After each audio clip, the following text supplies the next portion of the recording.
আমি কিছুতেই সিনিয়র কাউকে বউ হিসেবে মানব না। আমাদের বিয়ে হয়ে গেছে আরাফ, এখন আমি তোমার স্ত্রী। আমাকে জোর করে বিয়ে দেওয়া হয়েছে। আপনি কিভাবে ভাবলেন আমি আপনাকে বউ হিসেবে মানব? কিছুতেই না। আর তাছাড়া আমার বন্ধু বান্ধব শুনলে হাসাহাসি করবে। না না, আমি কিছুতেই মানব না এই বিয়ে। কি দর্শকরা কিছুই তো বুঝতে পারছেন না কি হচ্ছে এখানে। ওয়েট, আমি বুঝিয়ে দিচ্ছি। চলুন কিছুক্ষণ আগের থেকে ঘুরে আসি। ফ্ল্যাশব্যাক। কিছুক্ষণ আগের ঘটনা। আরাফ মাত্র কলেজ শেষ করে বাড়িতে এসেছে। ঠিক তখনই তার বাবা তাকে ডেকে পাঠালো। আরাপ, এইদিকে এসো। জি বাবা। আমি তোমার বিয়ে ঠিক করেছি। হোয়াট? কি বলছো এসব? আমি মাত্র পড়াশোনা করছি, এখনই বিয়ে কেন? কারণ বিয়েটা অনেক আগেই ঠিক করে রেখেছি, এখন ঠিক সময় মনে করছি। কিন্তু আমার পড়াশোনা এখনো শেষ হয়নি, এর মধ্যে বিয়ে কিছুতেই করতে পারবো না। তার উপর আমার পছন্দের একটা ব্যাপার আছে, যাকে তাকে বললেই তো বিয়ে করা যায় না। তুমি তাকে চেনো? চিনি মানে? কে সে? আনিসা। কোন আনিসার কথা বলছো বাবা? তোমার মামাতো বোন আনিসা। কি কি বলছেন এসব? উনি আমার থেকে বয়সে বড়।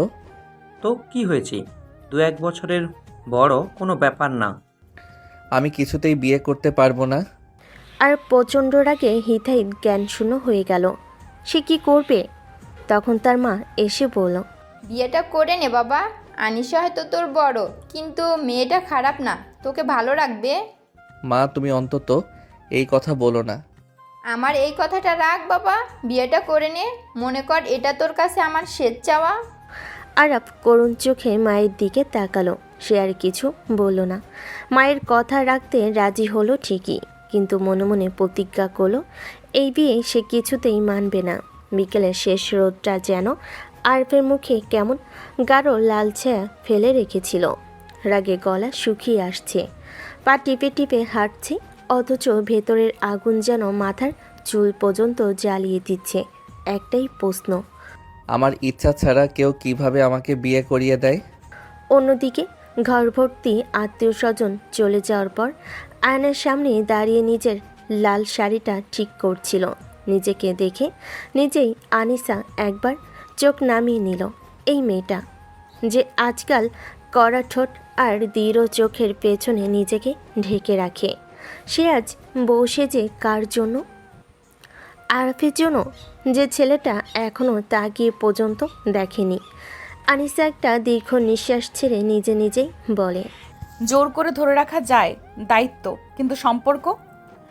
রাতে বাড়ি ফিরলেও আরাফ আনিসাকে মানবে না বলে দিয়েছে। তারপর আর আনিসার সামনে আসেনি। মায়ের জোড়াজড়িতে খেয়েছে, তাও মুখ কালো করে।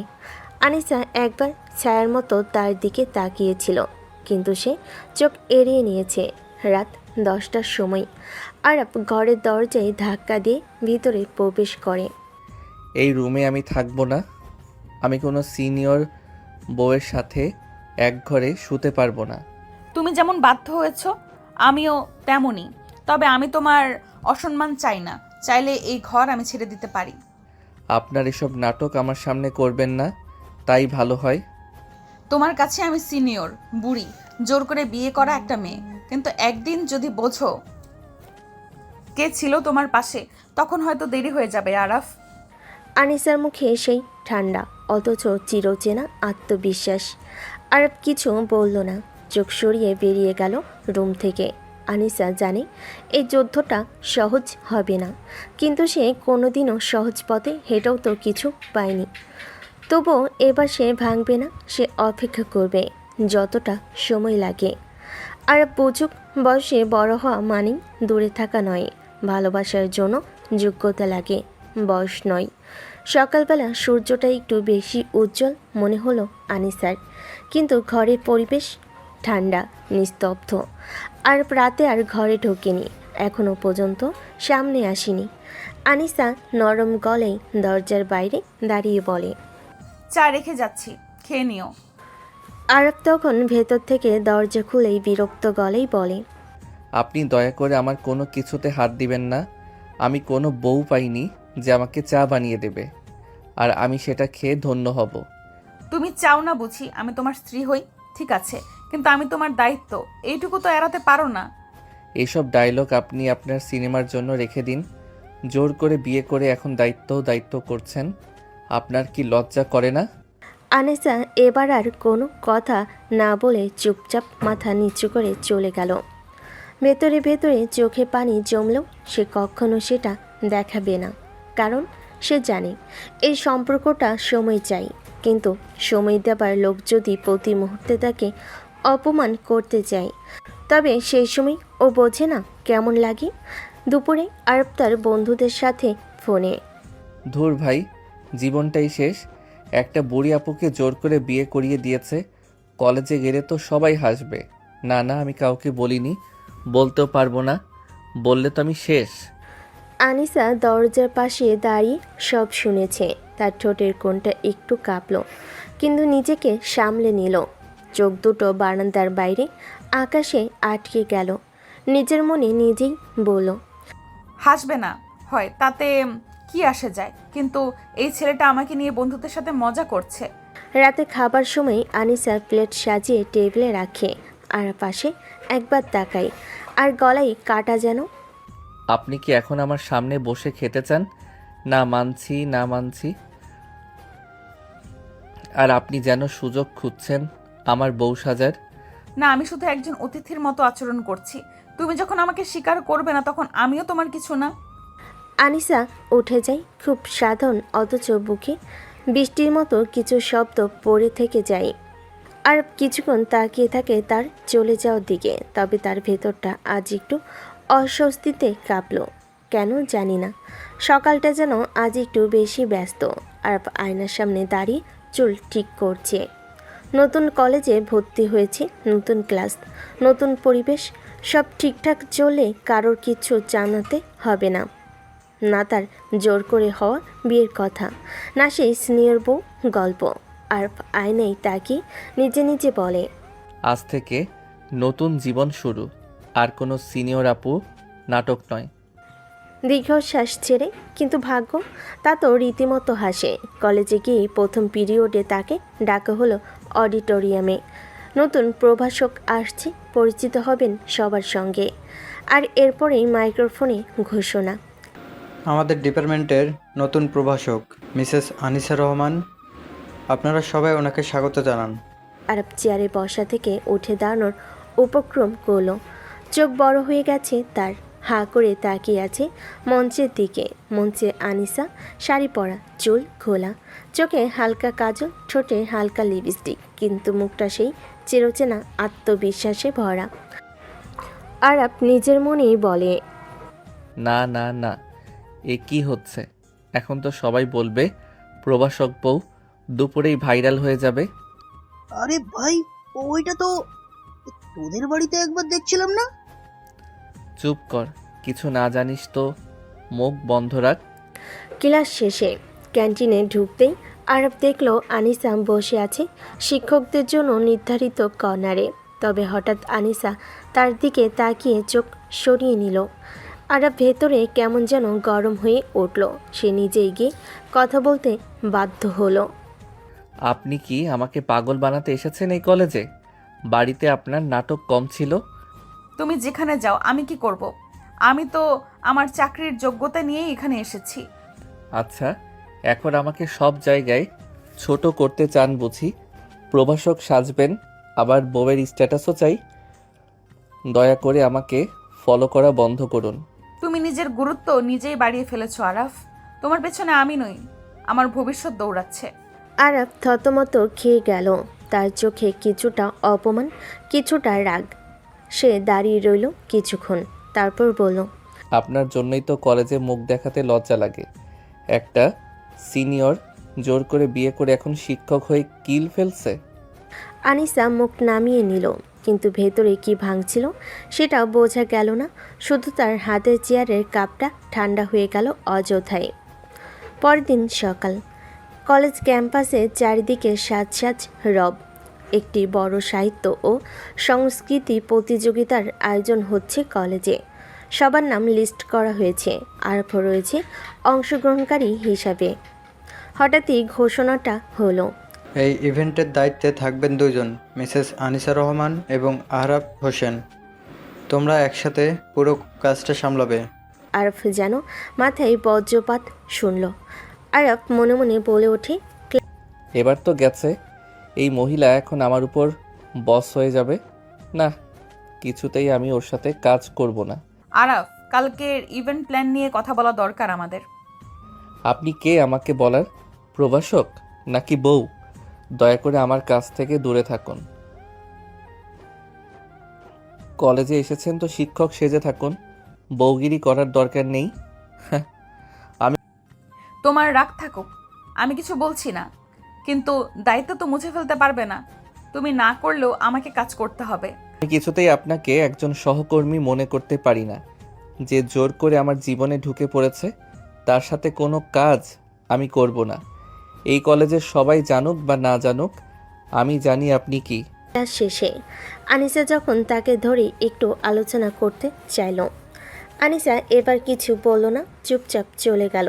তার চোখে অপমান ছিল, কিন্তু সে গিলে নিল। তার পদক্ষেপ ছিল মাপা, কণ্ঠ ছিল নীরব, কিন্তু সেই নীরবতার মাঝেই ছিল এক তীব্র যন্ত্রণা। আরব তৌসিফকে বলে, ভাই, আমি তো ভাবতেও পারিনি কলেজেও এই মহিলা আমাকে জ্বালাবে। বাসায় শান্তি নাই, এখন কলেজেও সব জায়গায় একটা সিনিয়র আপুর ছায়া। এই জন্যই তো আমি বলেছিলাম এই বিয়েটা একরকম জেল। কিন্তু পরের দিন কলেজে এক ঘটনা ঘটে, যেখানে আনিসা একজন ছাত্রীর অপমান থেকে আরবকে বাঁচায়, কিন্তু সেটা সে আরবকে না জানি নিজেই উপরে অপবাদ নেয়। আরব তখনও জানে না আনিসার এই আত্মত্যাগ একদিন তার চোখ খুলে দেবে। কিন্তু এখন আরবের চোখে আনিসা মানেই সমস্যা, মানে রাগ, মানে বিরক্তি। আর এই আগুন যেন প্রতিদিন বাড়তে থাকে। সকাল থেকেই কলেজে উত্তেজনা, ডিবেট কম্পিটিশনের দিন আজ। সবাই টেনশনে, প্রতিযোগিতা নিয়ে ব্যস্ত। আরফও প্রস্তুতি নিচ্ছিল। তার পেপারটা অনেক ভালো হয়েছে, সবাই আশা করছে সে পুরস্কার পাবে। কিন্তু ঠিক সেদিনই ঘটে গেল অনাকাঙ্ক্ষিত একটা ঘটনা। এক ছাত্রীর নাম আফসানা অভিযোগ করলো আরব তার সাথে বাজে ব্যবহার করেছে। একটা ভুল বোঝাবুঝি, কিন্তু তাতে জল ঘোলা হয়ে গেল। শিক্ষকরা আর ডিন স্যার সবাই ডেকে পাঠালেন আরবকে। আরব নির্বাক, সে জানে সে কিছুই করেনি। কিন্তু ঠিক তখনই আনিসা সামনে এসে বলল, স্যার, বিষয়টা আসলে ঠিক তা না। আমি নিজের চোখে দেখেছি আফসানা ভুল বুঝেছে, যা বলছে সেটা হয়নি। তুমি নিশ্চিত আনিসা? সবাই চুপ, পরিস্থিতি ঠান্ডা হয়ে গেল। আরব রক্ষা পেল বড় একটা অপবাদ থেকে। কিন্তু যখন সবাই চলে গেল, আরব হঠাৎ আনিসার দিকে ঘুরে দাঁড়ালো। তার চোখে কৃতজ্ঞতা তো দূরের কথা, বরং আগুন। আপনি কে? আমার পক্ষ নিতে যাবেন? আপনি কি ভাবেন এই একটা কথা বলে আমি কৃতজ্ঞ হয়ে যাব? আমি শুধু সত্য বলেছি। সত্য না, আসলে আপনি চান সবাই জানুক আপনি আমার জন্য কত কিছু করছেন। আপনি চান কলেজেও আমি যেন আপনাকে সম্মান করি, স্বীকার করি। হাস্যকর। আপনার এতই দরকার সম্মান, তাহলে তো সেই দিনই উচিত ছিল আমাকে ছেড়ে যাওয়া, জোর করে বিয়ে করে না দাঁড়িয়ে।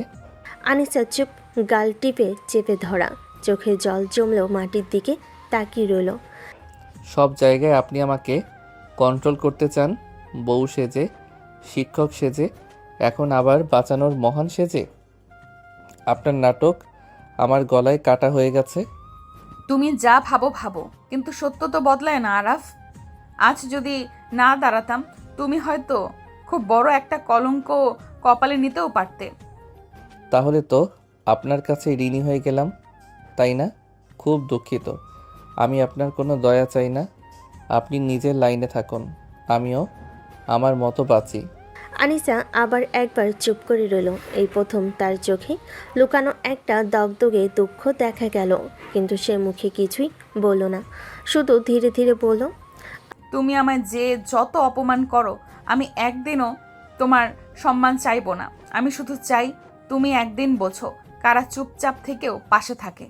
আরাফ সরে গেল, রাগে ফুঁসতে ফুঁসতে নিজের মধ্যে ছটফট করতে করতে চলে গেল, কিন্তু পেছনে রেখে গেল এক মেয়ে যে দাঁড়িয়েছিল খুব নিঃশব্দে, অথচ খুব ভেতরটা চূর্ণ হয়ে। সন্ধ্যা নামার আগেই কলেজে আলোচনা শুরু হয়ে গেছে। নতুন প্রভাষক আনিশা আপা কি সত্যি আরফের বউ? একটা কানাঘুষা যেন বাতাসের মতো ছড়িয়ে পড়ে, আর সেই গুজবের আগুনে ঘি ঢালে আরাফের ক্লোজ বান্ধবী মাহিনুর। চুপি চুপি গিয়ে আনিসার টেবিলের পাশে দাঁড়িয়ে। আপু, মানে মিসেস আনিশা, একটা কথা বলি। আপনি না একটু বেশি নাটক করছেন। বাসার বউ বাসায় রাখেন, কলেজে এনে কেন আপনি নিজেকে প্রেজেন্ট করছেন? সবাই তো এখন আপনাকে নিয়ে হাসছে। আনিসা চোখ তুলে তাকায়, চোখের ভেতর কেমন একটা চুলকানির মতো কষ্ট, কিন্তু মুখ থমথমে। তোমার কথা শেষ? মানে না, মানে আমি তো শুধু... তুমি শুধু একজন ছাত্রী। আমার ব্যক্তিগত জীবন, আমার দায়িত্ব, আমার আত্মসম্মান, এগুলো নিয়ে কথা বলার অধিকার তোমার নেই। আমি কাউকে বলে বেড়াইনি আমি কার স্ত্রী। আমি কলেজে এসেছি নিজের যোগ্যতায়, কারো পরিচয়ে না। তোমরা হাসছো, ভালো কথা। একদিন হয়তো বুঝবে একজন নারীকে তার ভূমিকা দিয়ে নয়, তার অবস্থান দিয়ে বিচার করতে হয়। মাহিনুর থ হয়ে দাঁড়িয়ে থাকে, চারপাশে কয়েকজন সহকর্মী দাঁড়িয়ে গিলে ফেলে শব্দ। ঠিক তখনই আরাফ আসে। এবার তো কলেজেও শুরু করে দিলেন। সবাই এখন বলছে আপনি আমার বউ। কি দরকার ছিল এইসব উত্তম বউ সাজা? আমি কখনোই তোমার পরিচয় দিয়ে নিজেকে প্রমাণ করিনি, তোমার পরিচয় দিয়েও কখনো সম্মান পেতে চাইনি। বরং তুমি আজ যা বলছো সেটা প্রমাণ করে তুমি ছোট মনের। ছোট মনের? হ্যাঁ, আপনি তো এখন মহান বউ, কঠিন প্রভাষক, সবার সামনে সাফাই দিয়ে বেড়াচ্ছেন, তাই না? না আরাফ, আমি শুধু সাফাই দিয়েছি নিজের সম্মানের জন্য, তোমার নয়। কারণ তুমি আমার সম্মান বুঝবে না, আর আমি সেটা ভিক্ষা করব না। এক মুহূর্তের জন্য নিস্তব্ধতা। আরাফ দাঁড়িয়ে রইল, কিছু বলতে গিয়ে আটকে যাওয়া গলায়। তার রাগ একটুও কমেনি, বরং আরও জ্বলছে ভেতরে। কিন্তু আনিসার মুখে আজ নতুন কঠোরতা। সে আর সেই শান্ত, সব সহ্য করা মেয়েটি না। সে মুখে রাগ রাখে না, কিন্তু চোখে এমন এক দৃষ্টিভঙ্গি রাখে যেটা ছুরির মতো কেটে যায় অহংকারে মোড়া মনকে। ঘরটা নিঃশব্দ, দেওয়াল ঘড়ির টিকটিক শব্দটা যেন বিস্ফোরণের মতো কানে লাগছে আনিসার। বিছানার একপাশে বসে থাকা আরাফের দৃষ্টিটা ঠান্ডা আগুনে জ্বলছে। আপনাকে বিয়ে করতে বাধ্য হয়েছি মানে এই না যে আপনাকে বউ বলে মেনে নিয়েছি। কিন্তু আমি তো চেষ্টা করছি আরাফ। চেষ্টার নাটক আমার সামনে করবেন না। এই নাটক দেখে দেখে আমি ক্লান্ত। আনিসার চোখ ছলছল করছে, তবুও সে নিজেকে শক্ত রাখার চেষ্টা করছে। মুখ নামিয়ে নিচু গলায় বলল, আমি সত্যিই তোমার ভালো চাই আরাফ। আমার ভালো চাওয়ার অভিনয় করার দরকার নেই।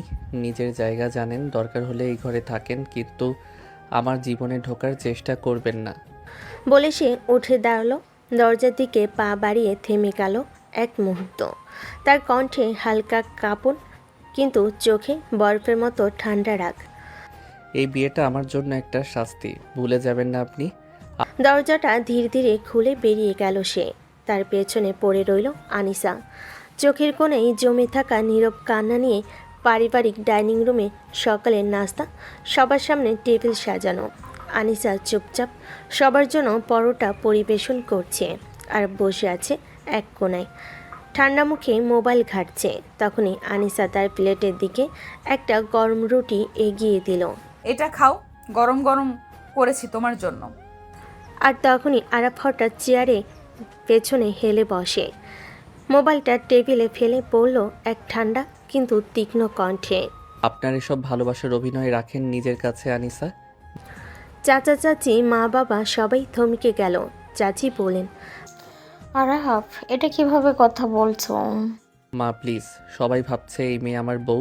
শুধু একটা কাগজে সই দিয়ে কেউ স্ত্রী হয় না। আমি কখনোই তোমার জীবন দখল করতে চাইনি আরাফ। শুধু নয়, আমি কি একবারও বলেছি আমি আপনাকে চাই? আমি কি চেয়েছিলাম আপনার মতো একজন সিনিয়র আপুকে বিয়ে করতে? আমার পুরো জীবনটা নষ্ট হয়ে গেছে। আরাপ, এটা বাড়ি, এখানে ওর প্রতি এমন অসম্মান করতে পারো না। সম্মান? সে যদি এতটাই সম্মান পেত তাহলে জোর করে বিয়ে করাতেন না। এখন এই মেয়েটাকে প্রতিদিন সহ্য করাটাই আমার শাস্তি। আনিসার মুখ নিস্তব্ধ, চোখে জল টলমলো করলেও সে কাউকে দেখে না। ঠোঁট শক্ত করে চেপে ধরে বলে, ঠিক আছে আরাফ, তুমি চাইলে আমি আজ থেকে দূরে সরে যাব, কিন্তু মনে রেখো তোমাকে জোর করে কিছু করানোর চেষ্টা আমি করিনি। সম্মান যদি না দিতে পারো, অপমান করার অধিকারটাও আপনার নেই। আর তার দিক থেকে মুখ ঘুরিয়ে নেয়। আনিসা ধীরে ধীরে উঠে চলে যায়, মাথা নিচু কিন্তু মেরুদণ্ড সোজা। তার অভিমানী চোখে তখনও লড়ের স্পষ্ট ছাপ। আনিসার রুমের দরজাটা ভেতর থেকে বন্ধ। জানালার পাশে চুপচাপ বসে আছে আনিসা। ওর কোলে পড়ে থাকা ওড়নাটা ভিজে গেছে অশ্রুতে। আরাফের বলা প্রতিটা শব্দ যেন ওর বুকের ভেতরে কাচের টুকরোর মতো বিচ্ছে। আনিসা নিজে নিজে বলে, তুমিই তো ছিলে আমার ছোট শেষ শৈশবের বন্ধু, তুমিই তো ছিলে আমার সবচেয়ে কাছের মানুষ। কিভাবে পারলে এতটা তুচ্ছ করতে আমাকে? ওর চোখে এখনো কষ্ট, অভিমান আর অশ্রুতে ধুয়ে যাওয়া স্বপ্ন। সেদিনের রোদেলা সম্পর্কটা আজ যেন ছায়ে ঢাকা। আমি কি খুব খারাপ? তোমার স্ত্রী হিসেবে আমাকে কেউ চাপিয়ে দিয়েছে বলেই কি আমার এতটুকু মর্যাদা নেই আরাফ? ও বিছানায় মুখ গুজে চিৎকার করে কেঁদে উঠল, কিন্তু আবার নিজেই নিজেকে শক্ত করে তুলল। কাঁদতে কাঁদতে ফিস ফিস করে বলল। আনিসার চোখের পানি মোছার চেষ্টা করে। তুমি হয়তো জানো না, আমি কখনো তোমার আপনি হতে পারিনি। তুমি ছিলে, তুমি আছো, আর আমি আজও তোমার সেই তুমি বলার সাহস হারাইনি। একটু থেমে আনিসা নিজেই নিজেকে বলল, তুমি হয়তো কোনোদিন বুঝবেও না। আমি শুধু বউ হতে আসিনি তোমার জীবনে, আমি আসতে চেয়েছিলাম তোমার পাশে দাঁড়াতে, কিন্তু তুমি তো আমাকে শুধু ছায়া ভেবেই এড়িয়ে গেলে। ও জানালার পর্দা সরিয়ে আকাশের দিকে তাকালো। চোখে তখনও জল, কিন্তু কণ্ঠে ভাঙ্গা সুরের মধ্যে এক অদ্ভুত শক্তি। তুমি আমাকে অপমান করতে পারো, ঘৃণা করতে পারো, কিন্তু একদিন ঠিক বুঝবে তোমার সবচেয়ে আপন তুমিটাই ছিল আমি। ঘরটা নিঃশব্দ। রাত প্রায় 12টা। সবাই ঘুমিয়ে পড়েছে। বারান্দায় বসে নিঃশব্দে ফোনে কিছু কাজ করছে আরাফ। হঠাৎই পেছন থেকে আস্তে করে দরজাটা খোলে। একটু কথা বলতে পারি আরাফ? আপনার আর আমার মাঝে কোনো কথা বাকি নেই। আমি শুধু আজ রাতে একটা কথা বলতে এসেছি। তুমি চাও না বুঝি, কিন্তু আমি চেয়েছিলাম তুমি আমাকে একবার অন্তত সত্যি করে দেখো। আরাফ উঠে দাঁড়ালো, তার চোখে বিরক্তি। আবার সেই নাটক? আপনি আসলে কি চাচ্ছেন আমার কাছ থেকে? দয়া, সহানুভূতি? না, আমি কিচ্ছু চাই না, কিন্তু আমি আজ আর সইতে পারছি না। নিজের চোখে তোমার এই অবহেলা আর সহ্য হয় না। আনিসা এগিয়ে এলো আর পেঁচাতে চাইল, কিন্তু হঠাৎই সময় থেমে গেল। আনিসা কাঁপা কাঁপা হাতে আরফের মুখটা ধরলো আর চোখের পানি নিয়ে হঠাৎই একটা চুমু খেয়ে ফেলো তার ঠোঁটে। এক মুহূর্তের জন্য দুজনেই স্থির। তারপর আরফ চোখ লাল করে ধাক্কা দিয়ে পেছনে সরে গিয়ে বলল, আপনি কি পাগল হয়ে গেছেন? এটা কি ধরনের আচরণ? আপনি তো এতটা নিচে নামবেন ভাবিনি আমি। আনিসা যেন শব্দহীন হয়ে গেছে, চোখে শুধু অশ্রু, ঠোঁট কাঁপছে। সে বোঝে না সে কি করলো, কেন করলো, শুধু বুকের ভিতরটা হাহাকার করে উঠছে। আপনি ভাবছেন আমি আপনার এই নাটকে পড়ে যাব? এই আবেগ, এই কাঁদুনি দেখিয়ে আপনি আবার অনুভূতি কিনতে পারবেন? আমি কিছু কিনতে চাইনি আরাফ, আমি শুধু তোমাকে ছুঁতে চেয়েছিলাম একটিবার। আপনি নিজেকে ছোট করেছেন, আর কিছু না। আজ থেকে আমার সামনে আসবেন না। আমি আপনার প্রতি যতটুকু সম্মান রাখার চেষ্টা করছিলাম, আজ আপনি সেটাও শেষ করে দিলেন। আরফ চলে যায়। দরজা ধপ করে বন্ধ হয়। আনিসা চুপচাপ দাঁড়িয়ে থাকে। ঠোঁটে তখনও সেই মুহূর্তে কাঁপা স্পর্শ, কিন্তু চোখ থেকে অবিরাম অশ্রু ঝরছে। ঘড়ির কাঁটা রাত দুটোর দিকে গড়িয়েছে। ঘরের এক কোণে বসে আছে আনিসা। জানালা ফাঁকা দিয়ে চাঁদের আলো এসে পড়ছে তার মুখে। মুখটা ফ্যাকাশে, চোখ ফুলে গেছে, কিন্তু তার চোখে এখন আর কান্না নেই, শুধু নিস্তব্ধতা। আনিসা চুপচাপ নিজের মনে বলে, আমি কিছু চাইনি তুমির কাছে, শুধু একটা স্পর্শ, একটু বিশ্বাস। সেটা যদি এত বড় অপরাধ হয় তবে সত্যি আমি অপরাধী। তারপর সে ধীরে ধীরে আয়নার সামনে গিয়ে দাঁড়ায়। আয়নায় নিজেকে দেখে ফিসফিস করে বলে, আজ থেকে আর কোনো কিছু চাইবো না আরাফ। তুমি যেমন চাও ঠিক তেমনভাবেই আমি থাকবো, তোমার জীবনে না থেকে থেকেও যাব। পাশের ঘরে আরাফ উঠে বসে। জানালার কাছ দিয়ে দেখতে পাচ্ছে আনিসার ছায়া। ওর চোখে এখন আর আগুনে, বরং এক ধরনের চাপা ঘৃণা। নিজেকে আঘাত করে বলল, আমি ওকে এতটা নিচু ভাবছিলাম। সে তো কোনোদিন আমার মতো আচরণ করেনি। এত অপমানের পরেও সে তো কেবল তুমি বলেই ডেকেছে আমাকে। তার কণ্ঠ নরম হয়ে আসে, কিন্তু মুখটা অভিমান আর অপরাধবোধে পাথর হয়ে থাকে। আপনি বলেই দূরে রাখার চেষ্টা করছিলাম, অথচ সে একবারও আমাকে আপনি বলে দেয়নি। সকালে ঘুম ভাঙলে আনিসার ঘর খালি। সে নাস্তার টেবিলে নেই। বাড়ির কারোর সঙ্গে কোনো কথা বলেনি। আর চুপচাপ চারপাশে খোঁজে, দৃশ্যত কিছুর জন্য না, কিন্তু মনের ভেতর সেই ছায়া খুঁজছে যে গতকাল ঠোঁটে একটুখানি কাপা সাহস রেখে গিয়েছিল। চাচি বলেন, আনিশা খুব সকালে উঠে নামাজ পড়ে নিজের ঘরেই বসেছিল, কাউকে কিছু বলেনি। আজকাল ওর চোখে অদ্ভুত চুপচাপ ভাব। তুমি একটু কথা বলো না ওর সাথে, ওর সঙ্গে আরাফ। আমার কোনো দরকার নেই। কিন্তু তার বুকের গভীরে তখন এক অজানা যুদ্ধ, যেখানে একটা তুমি তার বুকের দল ধাক্কা দিয়ে বলছে, তুমি হারিয়ে ফেলছো এমন একজনকে যে তোমার সব অপমানের পরেও তোমার হয়ে থেকেছে। সকাল। বাড়ির উঠানে আনিসা বসে আছে এক কোণে, হাঁটুর উপর মাথা গুজে বসে কেবল তাকিয়ে আছে এক পয়েন্টে। চারপাশে পাখির ডাক, ঝিরিঝিরি বাতাস, কিন্তু তার চোখে কোনো প্রতিক্রিয়া নেই। নাস্তার সময় ঘর জুড়ে হাসি ঠাট্টা হচ্ছে, সবাই টেবিলে, কিন্তু আজ কেউ লক্ষ্য করলো আনিসা একটা শব্দ করেনি। চাচি বলেন, আনিশা মা, শরীর খারাপ নাকি? আজকাল খুব চুপচাপ লাগছে তোকে। না চাচি, ঠিক আছি, শুধু একটু ক্লান্ত লাগছে। তারপর সে ধীরে ধীরে উঠে যায়। আরফও টেবিলে বসা, চুপচাপ খাচ্ছে। চোখ দু একবার আনিসার দিকে তাকিয়ে আবার মুখ ফিরিয়ে নিচ্ছে, কিন্তু তার ভেতরটা আজ যেন এলোমেলো হয়ে আছে। নিজের মনে কই সেই মুখের জেদ, চোখের ভাষা, প্রতিরোধ। এই চুপচাপ মেয়েটা কি সত্যি আনিসা? দুপুরে আরব ঘরে ফিরতে দেখলো টেবিল পরিষ্কার, ঘর গোছানো, সব কিছু আগের মতো, কিন্তু কোথাও আনিসা নেই। আস্তে করে তার ঘরের দরজা খুলে উকি দিল। আনিসা জানালার পাশে বসে বই হাতে তাকিয়ে আছে দূরে কোথাও, হয়তো তাকিয়ে নেই, শুধু দেখার ভান। আরব দাঁড়িয়ে থেকে নিচু স্বরে বলে, আপনি ঠিক আছেন? আমি তো তোমার আপনি। আমার ঠিক থাকা না থাকা কেমন করে আপনাকে ছুঁয়ে যাবে আরাফ? আরব চমকে গেল, কিছু একটা বলতে গিয়েও থেমে গেল। ওর মুখে কোনো রাগ নেই, চোখে আগুন নেই, বরং এক অজানা অপরাধ বোধে ডুবে গেছে।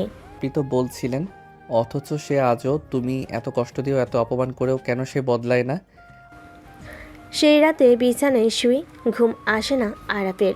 চোখ বন্ধ করলে ভেসে ওঠে আনিসার মুখ, চোখে অশ্রু, ঠোঁটে কাঁপা কাঁপা সাহস, আর সেই একটুখানি অপ্রত্যাশিত স্পর্শ। আরব চোখ বন্ধ করে। আমি কি ভুল করলাম? আমার আপনি হারিয়ে ফেললো এমন একটা তুমিকে যে কাঁদতেও চায় না আর। সকালের শুরু। ঘরের বারান্দা, মেঘলা আকাশ, হালকা বাতাস। আনিশা আজ খুব ভোরে উঠে নামাজ পড়ে ব্যাগ গুছিয়েছে। কারোর ঘুম ভাঙেনি তখনও। চুপচাপ নিজের ঘর থেকে বেরিয়ে এসে বারান্দায় দাঁড়ায়। একবার চারপাশে তাকাই। এই বাড়ির প্রতিটা ইট যেন তার নিঃশব্দ সাক্ষী। আনিসা নিজে নিজে বলে, যেটা সহ্য করতে পারি করেছি, তবে এখন আমি নিজেকে আর হারাতে পারবো না। একটা সম্পর্ক টিকিয়ে রাখতে গিয়ে নিজের অস্তিত্ব মুছে ফেলা ঠিক নয়। একটা চিঠি রেখে যায় সে আরফের ঘরের দরজার নিচে। তাতে লেখা ছিল, আমি চলে যাচ্ছি আরাফ। তোমার চোখে আমি যেমনটা ছিলাম আমি তেমনটা নই, এটা বোঝাতে গিয়ে আমি নিজেকেই হারিয়ে ফেলেছি। আমি তুমি বলতে বলতে ক্লান্ত হয়ে গেছি, আর আপনি বলতে বলতেই ব্যস্ত। ভালো থেকো, চেষ্টা করব আমিও ভালো থাকার। দুপুর নাগাদ তখন সবাই খুঁজতে শুরু করে। তখনই বাড়িতে অশান্তি ছড়িয়ে পড়ে। আর আনিশা কোথায় গেল? তার ঘর তো খালি, ফোনও বন্ধ। চুপচাপ ছিল, কিন্তু তার হাতের মুঠোয় তখন সেই চিঠি, যেটা পড়ে তার চোখের ভাষা বোঝা যাচ্ছিল না। ও বাবার বাড়ি চলে গেছে? কি বলছো কিছু না বলে? না, কিছু বলে যায়নি, তবে আমি জানি আমি বলার মতো কিছু রাখিনি তার জন্য। রাত গভীর হলে আর বারান্দায় দাঁড়িয়ে থাকে। তার চোখে আকাশ নয়, শুধু একটাই প্রশ্ন, কেন চলে গেল তুমি? কিন্তু উত্তর আসে না। শুধু বাতাসে ভেসে বেড়ায় আনিসার রেখে যাওয়া সেই শেষ লাইন। তুমি বলতে বলতে ক্লান্ত হয়ে গেছি। ফ্ল্যাশব্যাক, ভোর 5টা। পুরো বাড়ি তখন ঘুমে ডুবে। আনিসা ধীরে ধীরে আলমারি থেকে একটা ব্যাগ টেনে বের করলো। তেমন বেশি কিছু নেয়নি, শুধু কিছু জামা কাপড়, প্রিয় একটা বই আর মায়ের একটা ছবি। সবাই ঘুমিয়ে থাকুক, কেউ জাগুক না, এটাই চাইছিল সে। দরজার হাতলে হাত রাখতেই তার চোখ কাঁপে। বুকের ভেতর একটা অজানা ঝড়, কিন্তু তবুও থামে না, একবারও পেছনে তাকায় না। গেট পেরিয়ে যখন রাস্তায় নামে, তখন আকাশে আলো ফুটছে বাইরে, ভেঙে যাচ্ছে ভেতরের অন্ধকার। সেদিন দুপুরে বাড়িতে চারিদিকে হইচই। চাচি অস্থির হয়ে ঘরে ঘরে খুঁজেছেন। চাচা ফোনে ফোন করে যাচ্ছে। কাউকে কিছু না বলে এভাবে চলে যাওয়া যায়? আরাফ চুপচাপ একটা কোণে দাঁড়িয়ে, তার হাতের মুঠোয় ভাঁজ করে রাখা কাগজটা, একটা ছোট্ট নোট। আমি যাচ্ছি, নিজেকে সামলানোর জন্য কিছুটা সময় দরকার। কেউ খুঁজতে আসবে না, এই অনুরোধটা রইল। আরাফ কিছু বলে না, কাউকে কিছু বোঝায় না। রাতে বারান্দায় দাঁড়িয়ে চুপচাপ বাইরে তাকিয়ে থাকে সে। চাঁদের আলোয় যেন চারপাশ কেমন ফাঁকা লাগছে, অদ্ভুতভাবে শান্ত চারপাশ। আর আরাফের ভেতরে গর্জে ওঠা এক অশান্ত সাগর। আনিসার বাবার বাড়ি। দিন 2। আনিসা একটা নতুন রুটিন শুরু করেছে। ভোরে উঠে কোরআন তিলাওয়াত, রান্নাঘরে মাকে সাহায্য, বিকেলে বারান্দায় বসে কিছু লেখা। বাড়ির সবাই জানে ওর মুখে হাসি নেই, কিন্তু চোখে আছে একটা বোবা শক্তি, যা একদিন বলেন, কিছু বলতে ইচ্ছা করে না।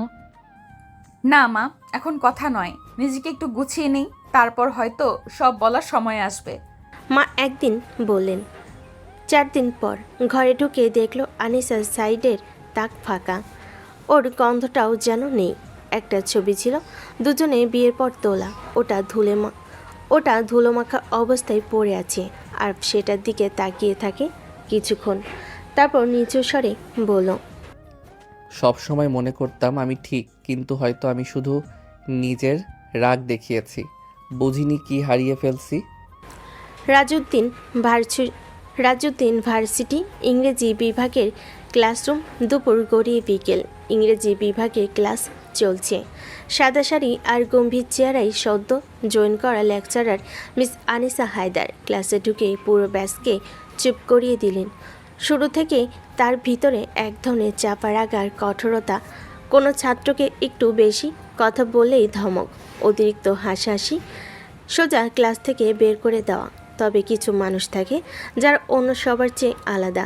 সেই ক্লাসেই বসে থাকা 3য় বর্ষের ছাত্র আরাফ হোসাইন, যার দৃষ্টি মাঝে মাঝেই আনিসার দিকে স্থির হয়ে থাকে। প্রথম ছিল কৌতূহল আর মুগ্ধতা, আর এখন নিজের অজান্তেই প্রতিদিনের অপেক্ষা। একদিন ক্লাস শেষে সব ছাত্রছাত্রী বেরিয়ে যাচ্ছে, আর পিছনে দাঁড়িয়ে আনিসা টেবিলে ফাইল গুছাচ্ছেন। ম্যাম, একটা প্রশ্ন ছিল। সিলেবাস দেওয়া আছে, দেখে নিও। মানে আমি একটু আলাদা করে বুঝতে চাচ্ছিলাম। আমি কি তোমার ব্যক্তিগত শিক্ষক? ক্লাসে যখন বোঝো না তখন মনোযোগ দাও, আলাদা করে সময় নেই আমার। আর মুখ নিচু করে বের হয়ে যায়। বন্ধুরা হাসে। ভাই, এই টিচার না হিমালয়? বরফও এর পাশে গলে যায়। পরের কয়েকদিনে আরাফ ক্লাসে নিয়মিত বসে, সামনে থেকে শুনে। যখন আনিসা হেঁটে যায় ক্লাসের মধ্যে, তার চোখে যেন নিজের অজান্তেই মুগ্ধতা জমে। একদিন করিডোরে আনিসাকে দেখে এগিয়ে এলো আর আপনার পড়ানো স্টাইলটা অন্যরকম, খুব ভালো লাগে। ছাত্ররা ভালোভাবে পড়লে সেটা আমার স্টাইল না, দায়িত্ব। তোমার মতো ছাত্রদের ফ্লার্টিং শুনে আমি প্রভাবিত হই না। থমকে দাঁড়িয়ে গেল, কিছু বলার সুযোগ পেল না বন্ধুদের আড্ডায়। আরে ওই ম্যাডামের পিছনে ঘোরাঘুরি বাদ দিয়ে তিনি কোনো ছাত্রকে পাত্তা দেয় না। জানি, তবু জানি ওনার মধ্যে কিছু আছে যা ভাঙা যায় না, কিন্তু টানা যায়। কলেজের পিছনের মাঠ, সন্ধ্যা, সূর্য ডুবে যাচ্ছে ধীরে ধীরে। পুরো মাঠটা শুনশান। আর একা বসে আছে গাছতলায়, চোখ তার সামনে, কিন্তু মন উকি দিয়ে যাচ্ছে কোথাও এক জায়গায়।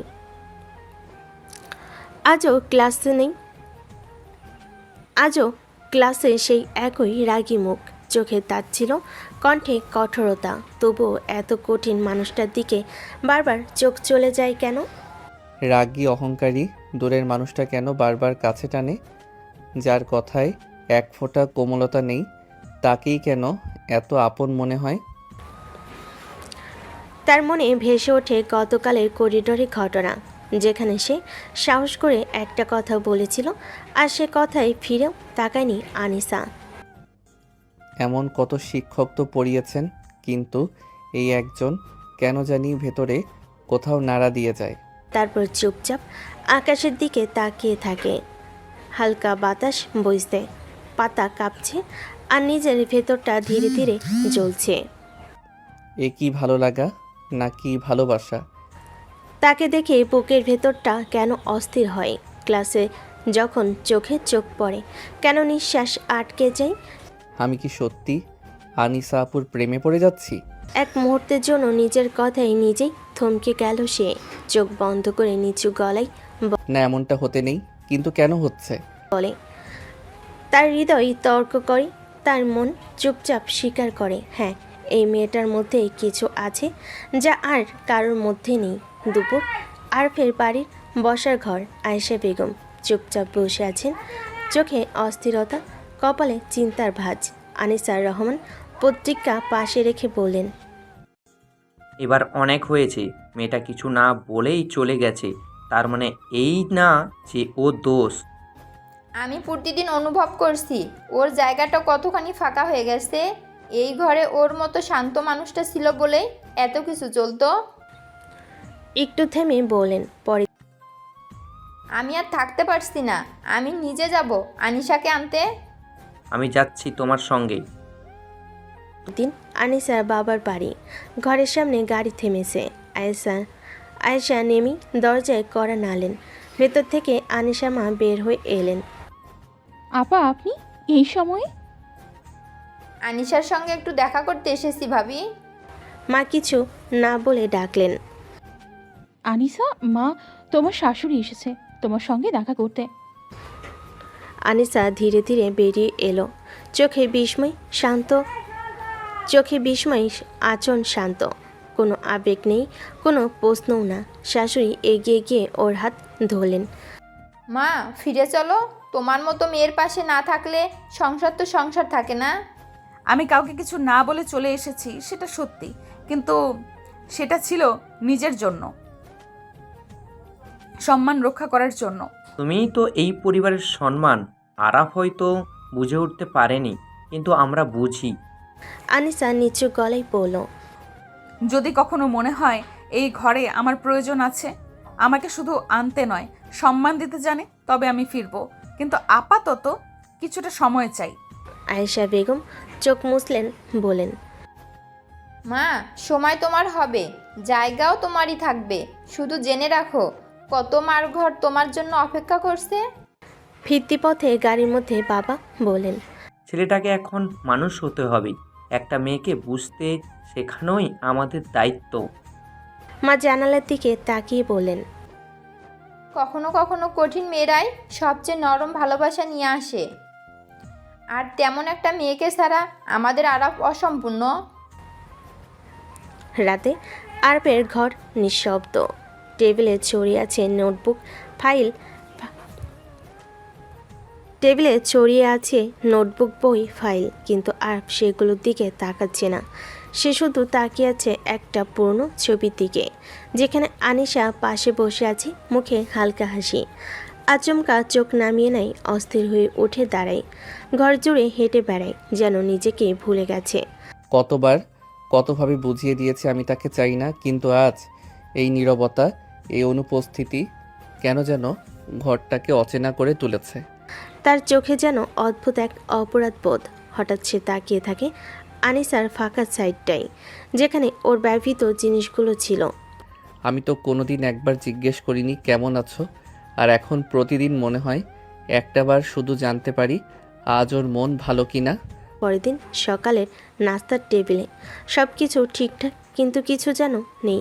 মা রুটি তুলে দিতে দিতে থেমে গেলেন, চুপচাপ নীরবে তাকালেন আরফের দিকে। আরফও মুখ নিচু করে খাচ্ছিল। একসময় ধীরে বলল, মা, আনিসা কেমন আছে?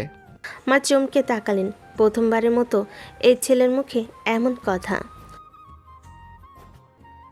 ভালো আছে, খুব শান্ত হয়ে গেছে, চোখে কিছু বোঝা যায় না,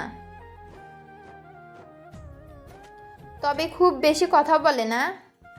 আরাফ চুপ করে যায়, চোখের পাতা দৃষ্টি ঝাপসা হয়ে আসে, কণ্ঠটা ভারী হয়ে যায়। ওই মানুষটার চোখে কিছু বোঝা যায় না, কারণ আমি বুঝতে চাইনি। আমি শুধু রেগে গেছি, দোষ দিয়েছি। আজ বুঝছি আমি কি হারিয়ে ফেলেছি। বিকেল, বাইকে বসে আনিসার কলেজের সামনে দাঁড়িয়ে থাকে আরাফ। দূর থেকে দেখে আনিসা বের হচ্ছে, হাতে ব্যাগ, মুখে শান্ত ভাব, মাথা নিচু। সে আর এগোয় না, শুধু দেখে। হঠাৎ চোখে চোখ পড়ে যায়। আনিসা মুহূর্তেই থেমে যায়, কিন্তু কিছু বলে না, চুপচাপ রাস্তা পার হয়ে চলে যায়। আরফের চোখে একটুখানি ভিজে ওঠা উষ্ণতা, কোনো দাবি নেই, শুধু একটাই উপলব্ধি। যাকে অবহেলা করেছিলাম সে আজ আমার পৃথিবীর সবচেয়ে প্রিয় চেনা মুখ। পরের দিন কলেজ, ইংরেজি বিভাগের করিডর।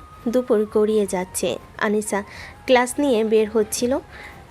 হঠাৎ করিডরের একপাশে দাঁড়িয়ে থাকা স্মার্ট পোশাকের এক যুবক, যার চোখে কিছুটা দ্বিধা, কিছুটা আশা। আরাফ সে কাঁধে ব্যাগ নিয়ে অপেক্ষা করছিল। একসময় সাহস করে সামনে এগিয়ে এলো। আর একটা কথা বলতে পারি? বলার মতো কোনো সম্পর্ক তো নেই আমাদের মধ্যে, আপনার কথা বলার প্রয়োজন পড়লো হঠাৎ। আরাফ থেমে গেল, কিন্তু এবার রেগে যায়নি, শান্ত কণ্ঠে বলল, আমি শুধু ক্ষমা চাইতে এসেছি। ক্ষমা চাইলেই অতীত মুছে যায় না। একটা মানুষের ভেতর ভাঙা শব্দগুলো এত সহজে মুছে ফেলা যায় না। বলে সে চলে গেল কোনো দ্বিধা ছাড়াই। আর আরাফ তাকিয়ে থাকলো তার পেছনের দিকে, যেখানে কেউ একসময় ওর ঘর ছিল। আজ সেই মানুষটি চলে যাচ্ছে নির্বিকার, নিঃশব্দে। রাতে আরফের ঘরে সেই মুঠোফোনে আনিসার নাম সার্চ করলো। কলেজের ওয়েবসাইটে ওর নাম, ছবি, প্রোফাইল সব দেখে একটা দীর্ঘশ্বাস ফেল। এখন বুঝি মেয়েটা শুধু একজন স্ত্রী না, সে একজন শিক্ষিকা, দায়িত্বশীল মেয়ে, কারো আদর্শ। আর আমি তখন কেবল তাকে অপমান করেছি, অবহেলা করেছি। তার চোখে একটুখানি অদ্ভুত দৃঢ়তা জেগে উঠল। আমি শুধু অনুতপ্ত না, আমি বদলাতে চাই। ওর পাশে দাঁড়ানোর মতো একজন মানুষ হয়ে উঠতে চাই।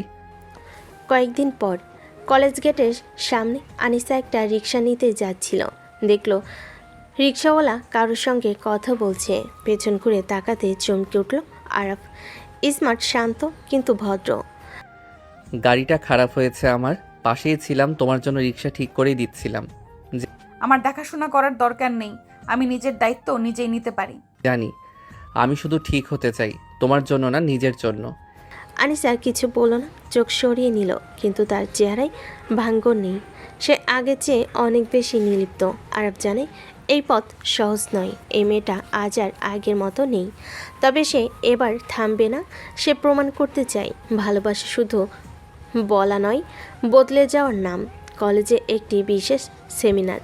আজ কলেজে বড় অনুষ্ঠান।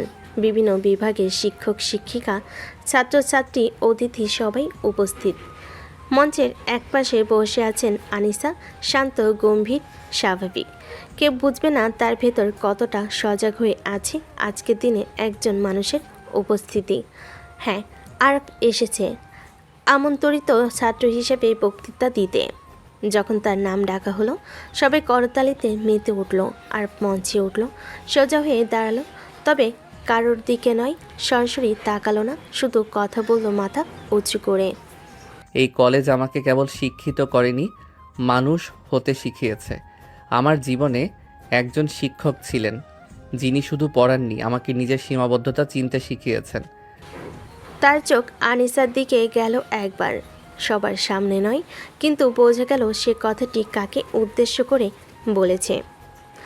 আনিসা বসে থাকে একইভাবে, কোনো ভ্রুক্ষেপ নেই মুখে।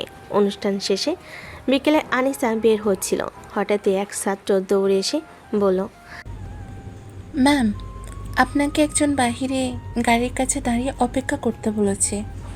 আনিসা নিচে এসে দেখে আরফ দাঁড়িয়ে আছে, হাতে ছোট্ট একটা খাম। সময় নিব না, শুধু এটা দিচ্ছি। আনিসা খামটি হাতে নিল, কিছু না বলেই যেতে চাইল। এই খামের ভিতর কোনো আবেগের কথা নেই, শুধু কিছু সত্য যেগুলো হয়তো তোমার জানার অধিকার ছিল। আনিসা থেমে গেল এক সেকেন্ড, তারপর হাঁটা শুরু করলো আনিসার ঘর।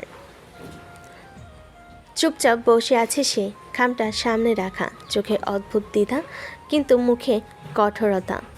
একসময় সেটা খুলো, ভেতরে ছিল একটা ছোট্ট চিঠি।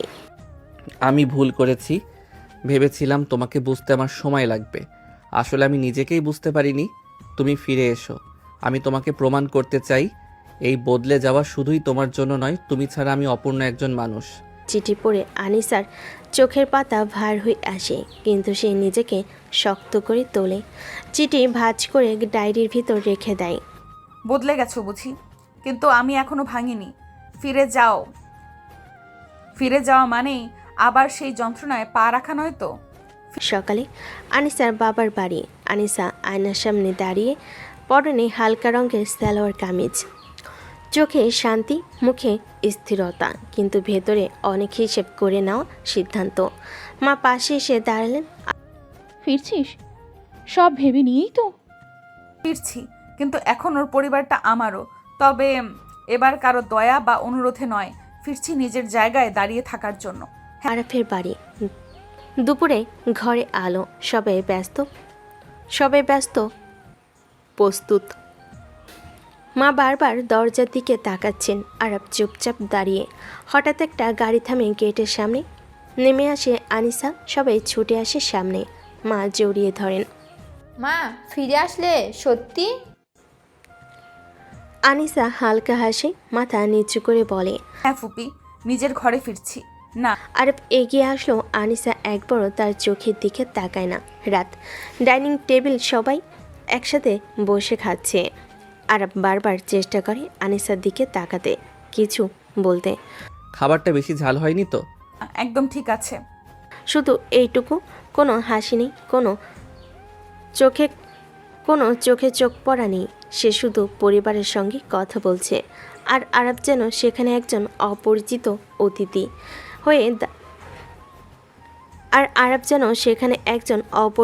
অতিথি হয়ে দাঁড়িয়ে আছে। রাত, বেডরুম ঘরটাই সেই পুরনো গ্রান। আনিসা সব গুছিয়ে নিচ্ছে নিজের মতো। আরব ধীরে ঘরে ঢোকে। আমি জানি আমি অনেক কষ্ট দিয়েছি, তোমার ফিরে আসা আমার কাছে অনেক। আমি ফিরেছি সংসারে, সম্পর্কটা গড়তে সময় লাগবে। তুমি যদি সত্যিই বদলাতে চাও, সেটা প্রমাণ করতে হবে।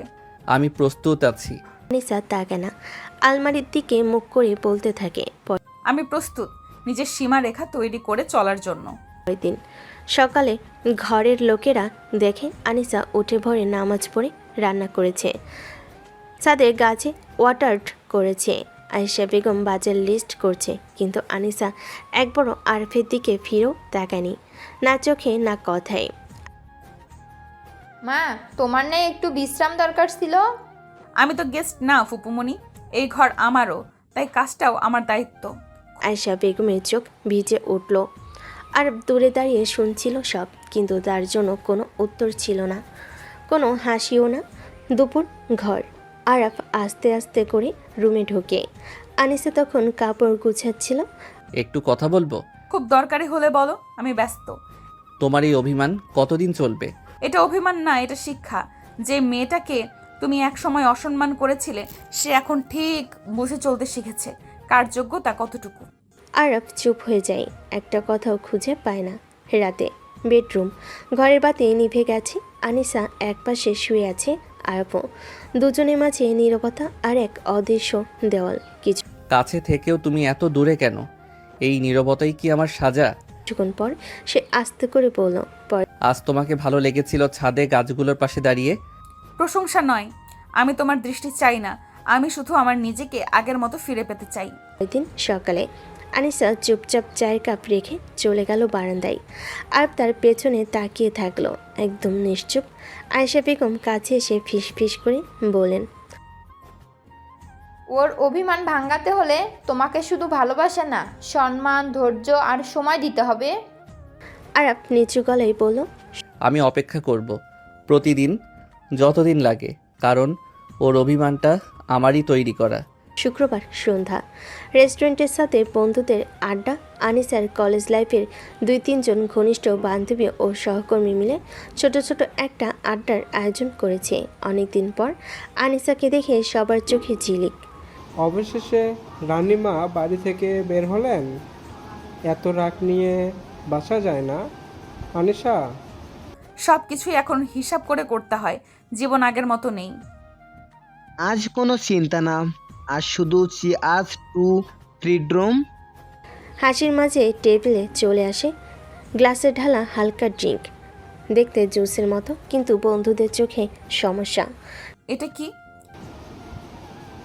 হালকা জুস, চেক করে দেখো, জীবনের স্বাদ বদলাবে। প্লিজ এইসব না। এক চুমুক আনিশা, তুমি তো এখন আর আগের মতো করা না, তাই না? সবাই হেসে উঠল। আনিসা একটু অস্বস্তিতে পড়ে, তবুও আজকের রাতটাকে নিজের মতো করে কাটাতে চাই। একটু চুমুক দিল। ঘণ্টাখানেক পরে আনিসা কিছুটা আবেশে, চোখ ভারী হয়ে এসেছে, হাসছে, কিন্তু কথা অস্পষ্ট, চোখে ক্লান্তি, ঠোঁটে অদ্ভুত নীরবতা। তুমি ঠিক আছো তো? ঠিক মানে কাকে বলে ঠিক থাকা? হঠাৎ কেউ এসে পাশে দাঁড়ায় আরব, তার মুখ কঠিন, চোখে রাগ জ্বলছে। বন্ধুদের একজন তাকিয়ে বলে, তুমি এখানে? ওর ফোন ধরছিল না, লোকেশন অন ছিল, তাই এসেছি। আনিসা তাকিয়ে থাকে আরফের দিকে এক দৃষ্টিতে। লোকটা আমায় দেখে এখনো ভাবছে আমি আগের মতো আছি, কিন্তু না, আমি এখন অন্যরকম। আমিও মানুষ, ভুল করতে পারি, দুর্বল হতে পারি। আরব তার হাত ধরে উঠে দাঁড় করায়, চোখে রাগ, কিন্তু মুখে কিছু বলে না। বউকে না পেয়ে খোঁজ করতে এসেছো, নাকি নিজের ভুলের শাস্তি দেখতে? তোমাকে এই অবস্থায় দেখে গর্ব করতে পারছি না, কিন্তু দায়টা আমার। এই ছায়া মানুষটাকে বানানোর দায় আমার। আরব দম নিয়ে বলে। আনিসা চুপ করে যায়, তার চোখ ঝাপসা জল। সে জানে এ লোকটা এখনও তার ভেতরটা পড়ে ফেলে। গভীর রাত, আরবের ঘড়িতে রাত 2টা। ঘর অন্ধকার, শুধু একপাশে আলো জ্বলছে। আরব বই হাতে বসে, কিন্তু পড়ছে না। চোখের দৃষ্টি জানালার বাইরে, মন আরেক পৃথিবীতে। হঠাৎ দরজায় কড়া নাড়া শব্দ। সে তাকিয়ে দেখে আনিসা, চুল এলোমেলো, চোখ লালচে, মুখে ক্লান্ত, এক রকমের মাতাল ছোঁয়া। সে ধীরে ধীরে ঘরে ঢোকে। ঘুমাওনি? তুমি ঠিক আছো? আনিসা কিছু না বলে একদম কাছে চলে আসে। তার চোখে অভিমান, গায়ে হালকা নেশা, কিন্তু কণ্ঠে ভয়াবহ সত্য। আমি ক্লান্ত, ভেতরটা খুব ভেঙে গেছে। তুমি জানো না আমি কতটা কষ্টে আছি। সে আচমকা আরফের বুকে মাথা রাখে। আরব থমকে যায়, দুহাত তুলে থেমে থাকে, চোবে না, ধাক্কাও দেবে না। আমি শুধু একটা রাত, এই রাতটা চাই তোমার পাশে থাকতে। সে আবারও এগিয়ে আসে, কোমরে হাত রাখে, তার চোখে জল। আমি চাই তুমি আমাকে অনুভব করো, যেন আমি কিভাবে প্রতিদিন নিজেকে গিলে ফেলি। আরব এক চুলও নড়ে না, তার মুখ কঠিন, গলা ভারী। তুমি এখন ঠিক নেই আনিসা, তুমি সকালে এসব কিছু মনে রাখবে না। তোমার সম্মতি এখন সত্যি না। আমি তো তোমার স্ত্রী, আমার কোনো অধিকার নেই? আছে, সব অধিকার আছে, তাই তো তোমার শরীর না। আমি তোমার সম্মান আগলে রাখছি। সে আস্তে করে আনিসার হাত ধরে বিছানায় বসায়, তার মাথায় হাত বুলিয়ে দেয়। ঘুমাও আনিসা, আজ না, আজ শুধু শান্ত হয়ে ঘুমাও। আনিসা কোনো কথা শুনে না। সে আরাফের কাছে আসতে চায়, আরফ আবার বাধা দেয়। প্লিজ কাছে এসো না, সকালে তুমি সব ভুলে যাবে, আমাকে কথা শোনাবে। কিছু ভুলবো না আমি, আমাকে একটু আদর করো প্লিজ, আমি আর এভাবে থাকতে পারছি না। আরাফ তাকালো আনিসার দিকে, তার চোখে কেমন নেশা নিয়ে তাকিয়ে আছে তার দিকে। ঠোঁট দুটো তিত্তির করে কাঁপছে, যেন চাচ্ছে এই ঠোঁট কারোর দখলে যাক। আরাফ বেশিক্ষণ তাকিয়ে থাকতে পারল না। সে এক ঘরের মধ্যে চলে গেল, আঁকড়ে ধরলো আনিসার ঠোঁট। পাগলের মতো কিস করতে লাগলো, যেন এটারই অপেক্ষায় ছিল এতদিন। আনিসা আরফের ঠোঁটে স্পর্শে পাগল হয়ে গেল। আরফের এক হাত আনিসার সারা শরীরে বিচরণ করছে। আনিসা উন্মোদনা আরও বেড়ে গেল। পুরো ঘর জুড়ে তাদের নিঃশ্বাসের শব্দ। কিছুক্ষণের মধ্যেই তারা একে অপরের মাঝে ডুব দিল। সকালে আরফের ঘরে আনিসা ধীরে ধীরে জেগে উঠে বসে, চোখে ক্লান্তি, মাথায় ভার। চারপাশে তাকে এক মুহূর্তের জন্য থমকে যায়। তার পরনে জামা কাপড় কিছুটা এলোমেলো। আলমারির আয়নাতে নিজেকে দেখে চোখ বড় হয়ে যায়। এটা এটা কিভাবে সম্ভব? আমি তো হঠাৎ দরজায় কড়া নাড়ার শব্দ। আরাফ ভেতরে এসে পড়ল। জেগে উঠেছ, পানি খাবে? আনিসার চোখে এক ঝলক ক্ষোভের আগুন। আরাফ, তুমি এটা কি করলে? কি মানে? আমি যদি কিছুই মনে না রাখি তার মানে এই না, তুমি তুমি কিভাবে পারলে আমার সম্মতি ছাড়া? হতবাক, চোখ বিস্ময়ে বড় হয়ে গেল। না না আনিসা, আমি কিছু করিনি, তুমি এসেছিলে, মাতাল ছিলে, আমি শুধু। কি করেছিলে? সুযোগ নিয়েছিলে, সুযোগের সদ্ব্যবহার করেই দিলে। আমি কিছু করতে চাইনি, তুমি জোর করে কাছে এসেছো। সম্মান, আজ তুমি যেটা করেছো সেটা কোনো ভালোবাসা নয়, এটা লজ্জা, নোংরামি, আমার প্রতি অসম্মান। আরাফ এক পা পিছিয়ে গেল, চোখে জল আটকাতে পারল না এবার। আরাফ চুপ করে যায়। সে জানে আনিসা এখন নিজের রাগ, ভয় আর অপমানের অনুভূতিতে ডুবে আছে। তাকে এখন কোনো কথা বোঝানো যাবে না। সে দরজা খুলে চুপচাপ চলে যায়। আনিসা পেছন ফিরে তাকায় না। সেদিন রাতে আর একা বসে চোখ লালছে আভা, হাতে আনিসার সেই চিরকুট যেখানে একসময় লেখা ছিল, ঘুমাও, আমি পাশে আছি।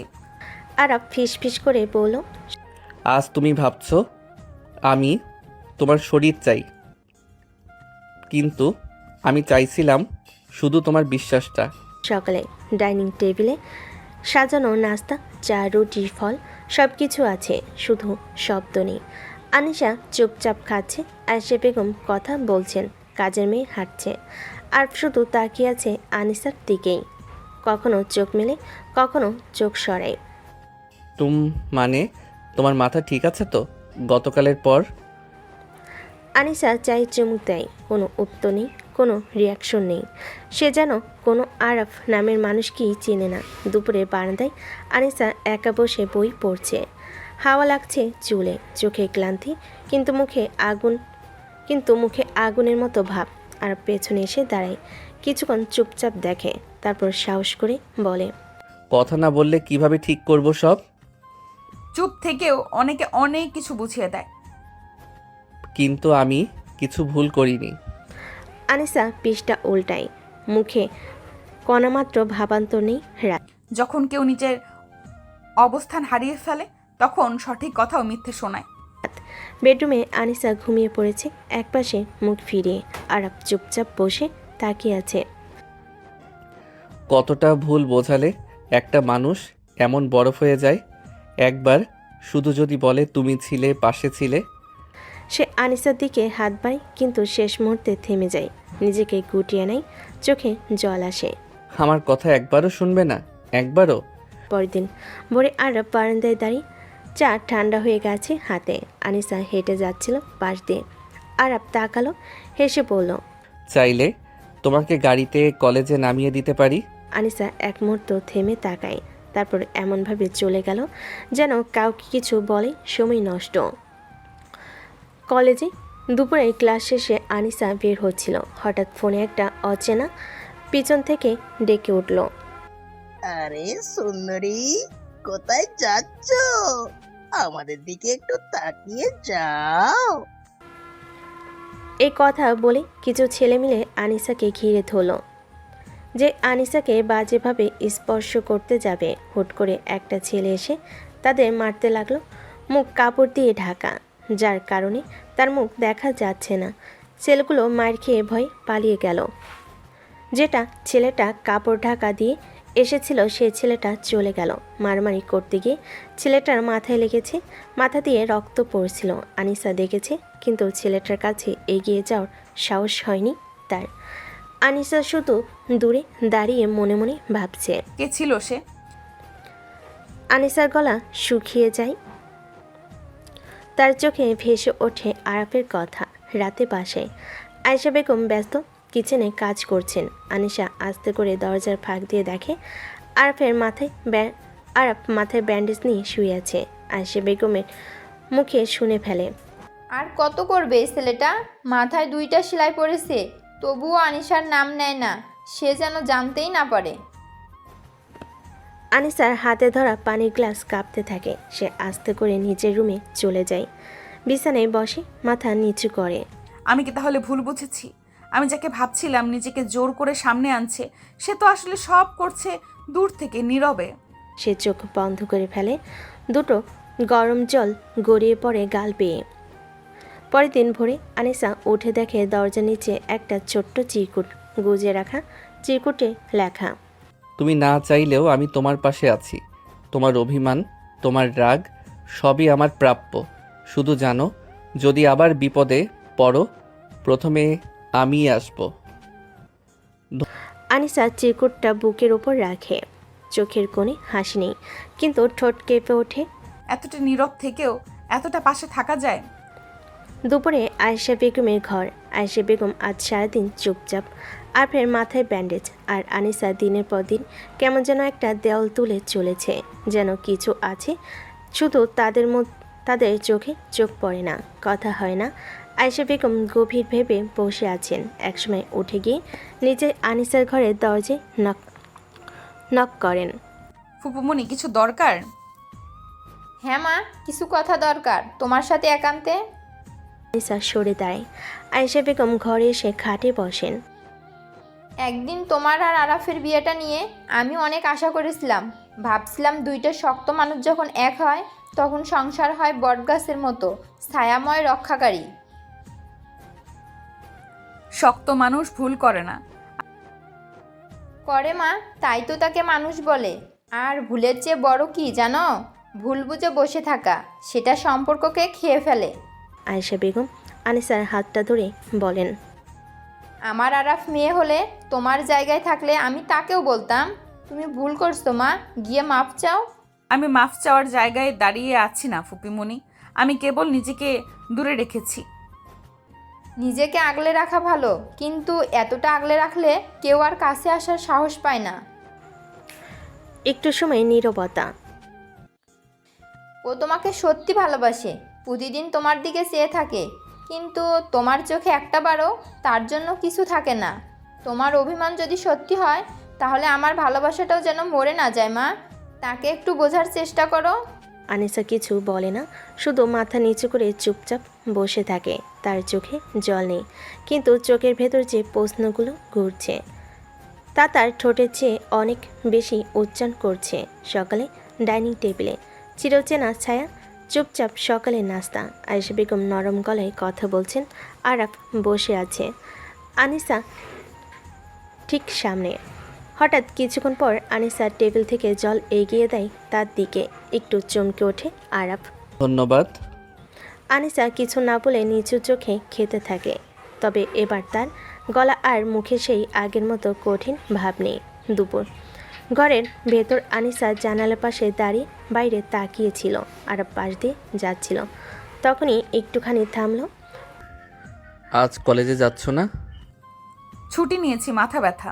কথাটা খুব সাধারণ, কিন্তু আরাফ থমকে যায়। এই প্রথম অনেক দিন পর আনিসা তার প্রশ্নের জবাব দিল। রাতে বসার ঘরে টিভিতে নিউজ চলছে, সবাই বসে আছে। আনিসা চুপচাপ একটা সুপের বাটি নিয়ে এসে আরাফের সামনে রাখলো। ওষুধ খেয়েছো? হ্যাঁ, খেয়েছি। আনিসা এবারও কিছু না বলে সরে গেল, তবে তার চোখ একবার ধরা খেল। যেখানে ভালোবাসা নেই কিন্তু ঘৃণাও নেই, সেখানে কেবল এক ধরনের অস্থিরতা, দ্বিধা আর বোঝার চেষ্টা। রাতে বেডরুম। আনিসা ঘুমিয়ে গেছে আর তার পাশে বসেছিল, মাথায় হালকা ব্যথা। সে আস্তে করে উঠে ওষুধ নিতে যাচ্ছিল, হঠাৎ কেউ তার হাত টেনে ধরল। ঘুমের ভেতরে আনিসা আরাফের হাত ধরেছে। আরাফ থেমে যায়, তাকিয়ে থাকে আনিসার দিকে। আনিসা, আনিসা চোখ মেলে না, ঘুমের মধ্যে শুধু বলো, আমাকে আর দূরে সরিয়ে রেখো না। আরাফ নিঃশ্বাস আটকে চুপ হয়ে যায়। তার চোখ জলে ভিজে যায়। সে বুঝতে পারে আনিসা আসলে কাঁদে না, নিজেকে প্রতিদিন নিঃশব্দে ভেঙে ফেলে। পরের দিন দুপুর আনিসা ক্লাস নিচ্ছিল। ক্লাস শেষে বাইরে বের হতেই দরজার কাছে একটা ছোট্ট প্যাকেট দেখতে পাই। প্যাকেটে লেখা, শুধু তোমার জন্য। ভিতরে একটা চিরকুট আর কিছু। সে পেছনে ফিরে দেখে আরাফ অনেক দূরে দাঁড়িয়ে আছে, চোখে কোনো দাবি নেই, কেবল অপেক্ষার নীরবতা। চিরকুটে লেখা ছিল, তোমার ব্যথা আমি বোঝাতে চাই না, শুধু বুঝতে চাই। যদি তুমি বোঝার সুযোগ দাও, এই ফুলটা তুমি পছন্দ করতে নাও পারো, তবুও আমি চেয়েছি তোমার দিনটা আজ একটু নরম হোক। চোখ থেমে থাকে চিরকুটে। হাতের আঙ্গুলে ছুঁয়ে দেখে পাশে রাখা ছোট্ট সাদা জুঁই ফুলের গুচ্ছ।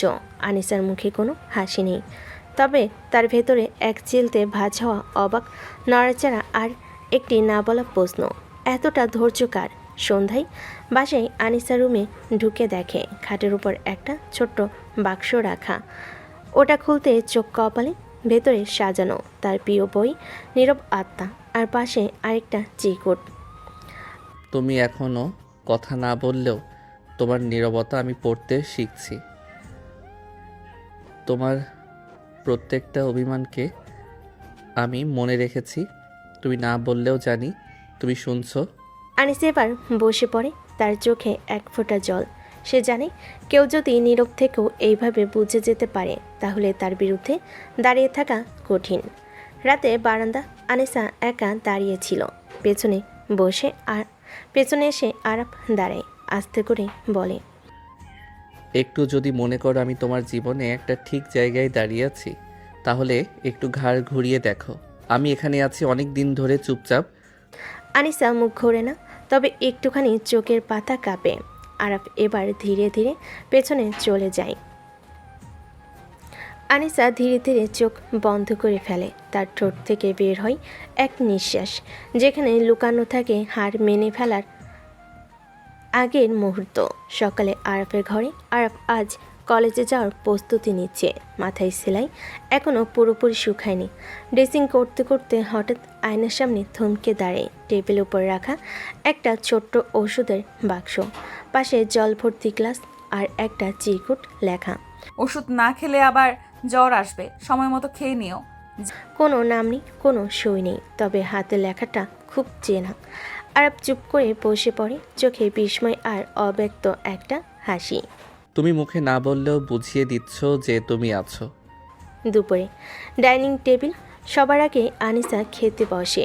আয়েশা বেগম একটু ব্যস্ত, হঠাৎ রান্নাঘর থেকে বলেন, আরাফ আসছে, ওর ভাতটা গরম করে দিয়ে দাও।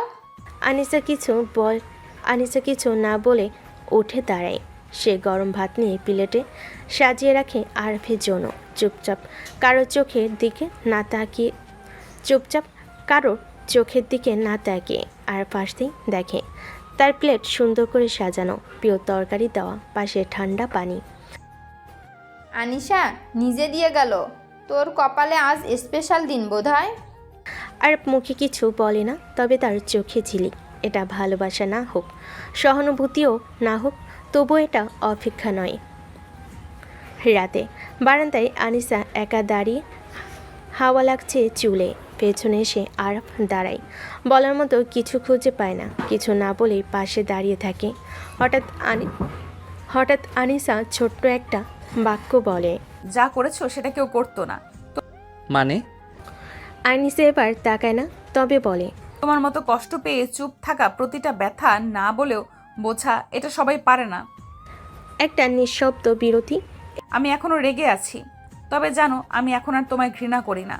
এই কথাটুকুই ছিল আরাপের ভাঙ্গা হৃদয়ে প্রলেপ দেওয়ার মতো।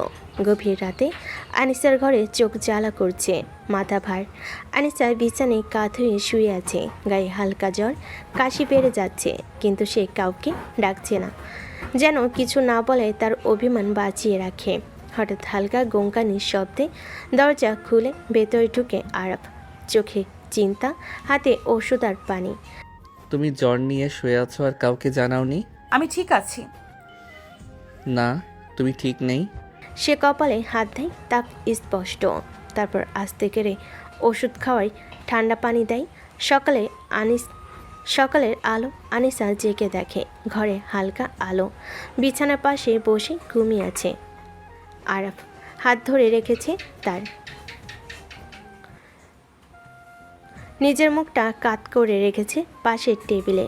আনিসার চোখে ভেসে ওঠে রাতে সেই গরম থার্মোমিটার, স্যুপের গন্ধ। বারবার কাপড়ে পানি ডুবিয়ে কপালে চেপে ধরা হাত, তার চোখে আস্তে আস্তে জল আসে।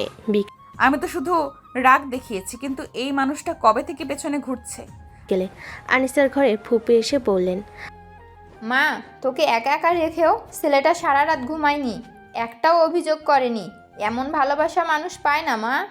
আনিসা কিছু বলে না, চুপচাপ পাশে রাখা তুলসী পাতার স্যুপের বাটি হাতে তুলে নেয়। রাত সাদের কোণে আরাপ একা বসে আছে, হাওয়া লাগছে চুলে। আচমকা পেছনে এসে বসে আনিসা। কিছুক্ষণ নীরবতা। আমার পাশে সারা রাত ছিলে কেন? কারণ তুমি আমার স্ত্রী। তুমি না বললেও আমি জানি তুমি আমার দায়িত্ব আর ভালোবাসা। আনিসা এবার তাকে খুব ধীরে। আর কেউ এভাবে থেকে যেত না, তুমি থেকেছো। এই প্রথম আরব দেখে আনিসার চোখে ভেসে উঠেছে একটা অস্পষ্ট কৃতজ্ঞতা আর চাপা ভালোবাসা। সকালে আরব কলেজে যাওয়ার প্রস্তুতি নিচ্ছে। ঘর থেকে বেরোতেই দেখে টেবিলে রাখা তার পছন্দের ঘড়িটা আজ পরিষ্কার করে রাখা হয়েছে, সঙ্গে ভাঁজ করা রুমাল আর একটা প্যাকেট। ভেতরে একটা ছোট্ট লাঞ্চ বক্স, চিরকুটে লেখা, আজ ক্লাস লম্বা হবে শুনেছি, দুপুরে খেয়ে নিও। কোনো নাম নেই, তবু হাতের লেখাটা পরিচিত। আর থমকে যায়। সে জানছে আমার রুটিন, জানছে আমি কখন খাই না খেয়ে থাকি। সে ব্যাগে লাঞ্চ বক্স রেখে দীর্ঘক্ষণ চুপচাপ দাঁড়িয়ে থাকে। কলেজে দুপুরে বন্ধুরা চারপাশে হাসাহাসি করছে, কেউ বাইরে খাবার আনছে। আর এক কোণে বসে আনিসার দেওয়া লাঞ্চ বক্স খুলে দেখে ভেতরে তার প্রিয় ভুনা খিচুড়ি আর ডিমের ঝোল, সালাদ। আরেক কোণে টিচার্স রুমে বসে আনিসা জানালার ফাঁক দিয়ে তাকিয়ে দেখছে তাকে। চোখে কঠিনতা নেই, তবে একটা অস্থিরতা, একটা অজানা অপেক্ষা। রাতে বাসায় আরাপ এসে দেখে রুমে সব কিছু আগের মতো, তবে টেবিলে রাখা একটা কাগজ। তোমার ড্রেসটার বোতাম ছিঁড়ে গিয়েছিল, সেলাই করে দিয়েছি, কাল পরো, তোমাকে মানাই এটা। যে আবার কোনো নাম নেই। আর পেপার হাসে, একটা ছোট্ট প্রশান্তির হাসি, একটা মৃদু স্পর্শ যেন ছুঁয়ে যায় তার বুক। সাদে আরাপ একা বসে, হঠাৎ পিছনে পায়ের শব্দ। আনিসা ধীরে ধীরে পাশে বসে। দুজন কিছুক্ষণ চুপচাপ। একদিন বলেছিলাম না, ভালোবাসা মানে পাশে থাকা, কথা না বলেও বোঝা। হ্যাঁ,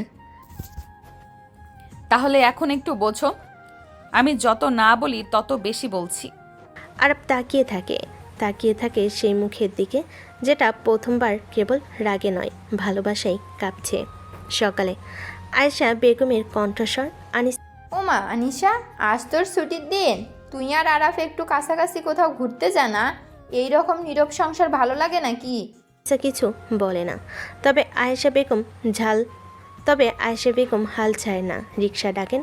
আর তাকিয়ে থাকে আনিসার দিকে, তাকে কিছু বলা যাবে কি না নিশ্চিত নয়, কিন্তু অবাক হয়ে দেখে আনিসা মাথা নিচু করে হালকা ঘাড় নাড়ে। শহরতলির পাশে ছোট্ট নদীর পার, দুজনেই একসাথে হাঁটছে, মাঝে কয়েক ইঞ্চি দূরত্ব। আকাশে হালকা মেঘ, বাতাসে শীতলতা।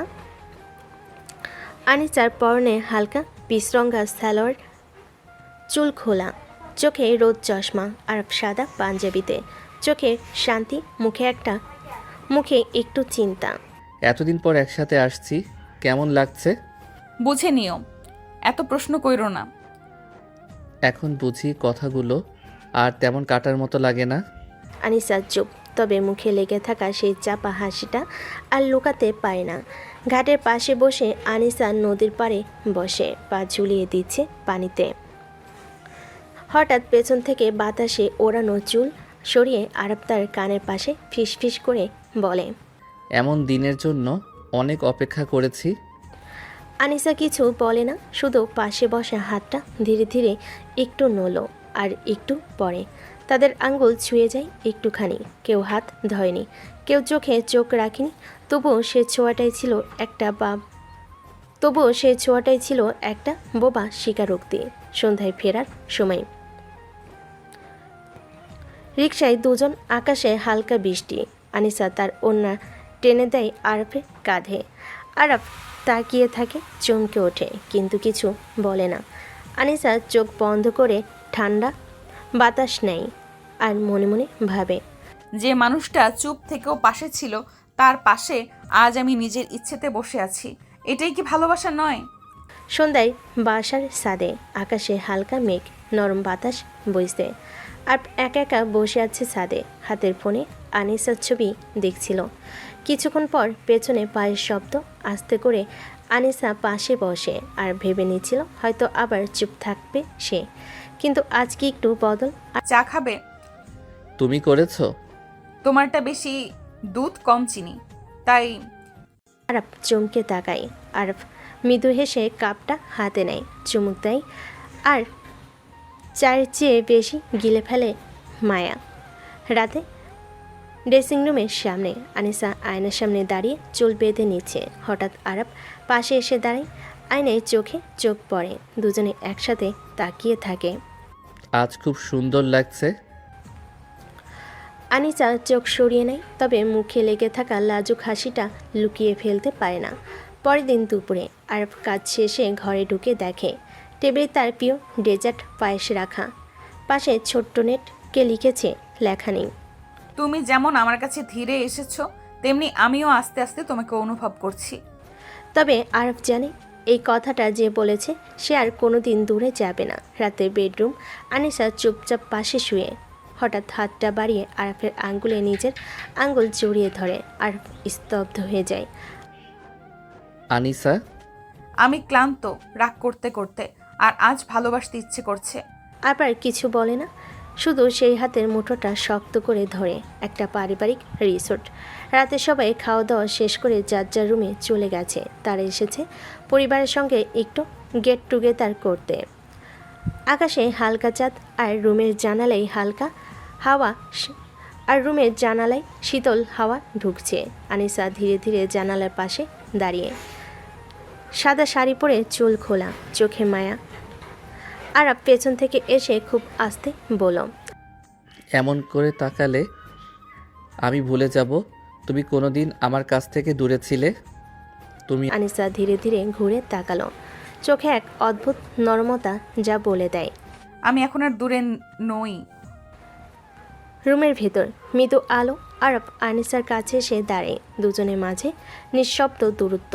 আর সেই দূরত্ব কাটিয়ে আনিসা নিজেই আরবের কাঁধে মাথা রাখে। আজ আমি কিছু বলতে চাই না, শুধু শুনতে চাই আমি কার। আমার, শুধু আমার। আর সেই এক বাকেই আনিসা তার বুকের সঙ্গে মিশে যায়। রাত গভীর, নরম বিছানা, বাতি নেভানো। আস্তে আস্তে হাত ছুঁয়ে যায় হাতে, চোখ খুঁজে ফেরে দেখে আরব আনিসার কপালে চুমু খায় আর বলে, তোমাকে ভালোবেসে আমি আর কিছু চাই না, শুধু আজ পুরোটা রাত তোমার কাছে থাকতে চাই। থেকো, আমি আর এক পাও দূরে যাব না। ধীরে ধীরে চাদর ঢেকে নেয় শরীর, আর সেই একান্ত রাত জুড়ে থাকে একটা ভরপুর ভালোবাসার ছোঁয়া। কোনো তাড়াহুড়ো নেই, কোনো আবেগের বাইরে যাওয়া নয়, শুধু নিশ্চিন্ত একজোড়া নিঃশ্বাস যা বলছে, এই আমরা এখন সম্পূর্ণ এক। সকালে রুমে সূর্যের কোমল কিরণ আশ্রে পড়ছে জানালার কাছে। ঘুম থেকে ধীরে ধীরে চোখ খুলে আনিসা দেখতে পায় আরব নরম পুতুলের মতো গভীর ঘুমে। সে এবার তাকিয়ে থাকে, তার ঠোঁটের উপর দিয়ে হালকা হাসি ফোটে। আস্তে আস্তে আনিসা উঠে টেবিল থেকে পানি নিয়ে আসে। আরব ঘুম থেকে জাগলো, সে সচেতন। আরাফ, আমি তোমাকে ভালোবাসি। কথাগুলো এতই শান্ত, এতই নির্ভীত যে আরব একটু চমকে ওঠে। তারপর ধীরে ধীরে চোখ বন্ধ করে হাসে। আমিও তোমাকে ভালোবাসি।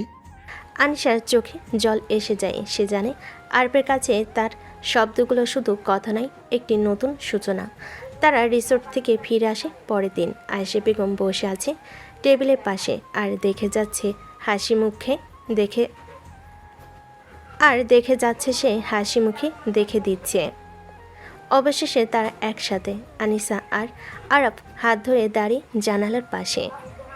বাতাস তাদের চুল স্পর্শ করছে। তারা চুপচাপ একে অপরকে দেখে। কোনো কথার প্রয়োজন নেই, শুধু এক বিন্দু সত্যি।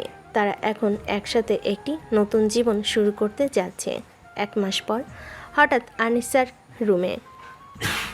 আনিসার হঠাৎ মাথা ঘুরে বসে পড়ল। দুপুরে রোদের তীব্রতায় যেন তার শরীর অসুস্থ হয়ে গেছে। ততক্ষণে আরব এসে পেয়ে গেল তাকে। আনিসা, তুমি কেমন করছো বলো তো? আনিসা চোখ মেলতে পারছে না, হাত দিয়ে মাথা ধরে বসে আছে। আর মাথা ঘুরছে। দ্রুত তাকে হাসপাতালে নিয়ে যায়। হাসপাতালের চেম্বারের ডাক্তার মৃদু হাসি দিয়ে বলেন, আপনার গর্ভধারণ হয়েছে আনিশা, প্রায় 1 মাস হলো। এটা খুব বড় ভালো খবর, তবে সাবধানে থাকতে হবে, নিয়ম মেনে চলতে হবে। আরপ আনিসা দুজনের চোখে চোখ রেখে একটুখানি অবাক হয়ে যায়। একদিকে আনন্দ, অন্যদিকে ভবিষ্যতের দায়িত্বের চাপ। সন্ধ্যায় বাড়ির বারান্দা। আনিসা চুপ করে আকাশের দিকে তাকিয়ে থাকে আর পাশে বসে তার হাত ধরে। আমাদের জীবনে নতুন সূচনা, আমরা একসঙ্গে পারবো, আমি আছি তোমার পাশে। আনিসের চোখে ভেসে ওঠে এক অজানা স্বপ্নের ঝলক, একটা নতুন জীবনের গানের সুর। আনিসার রুম।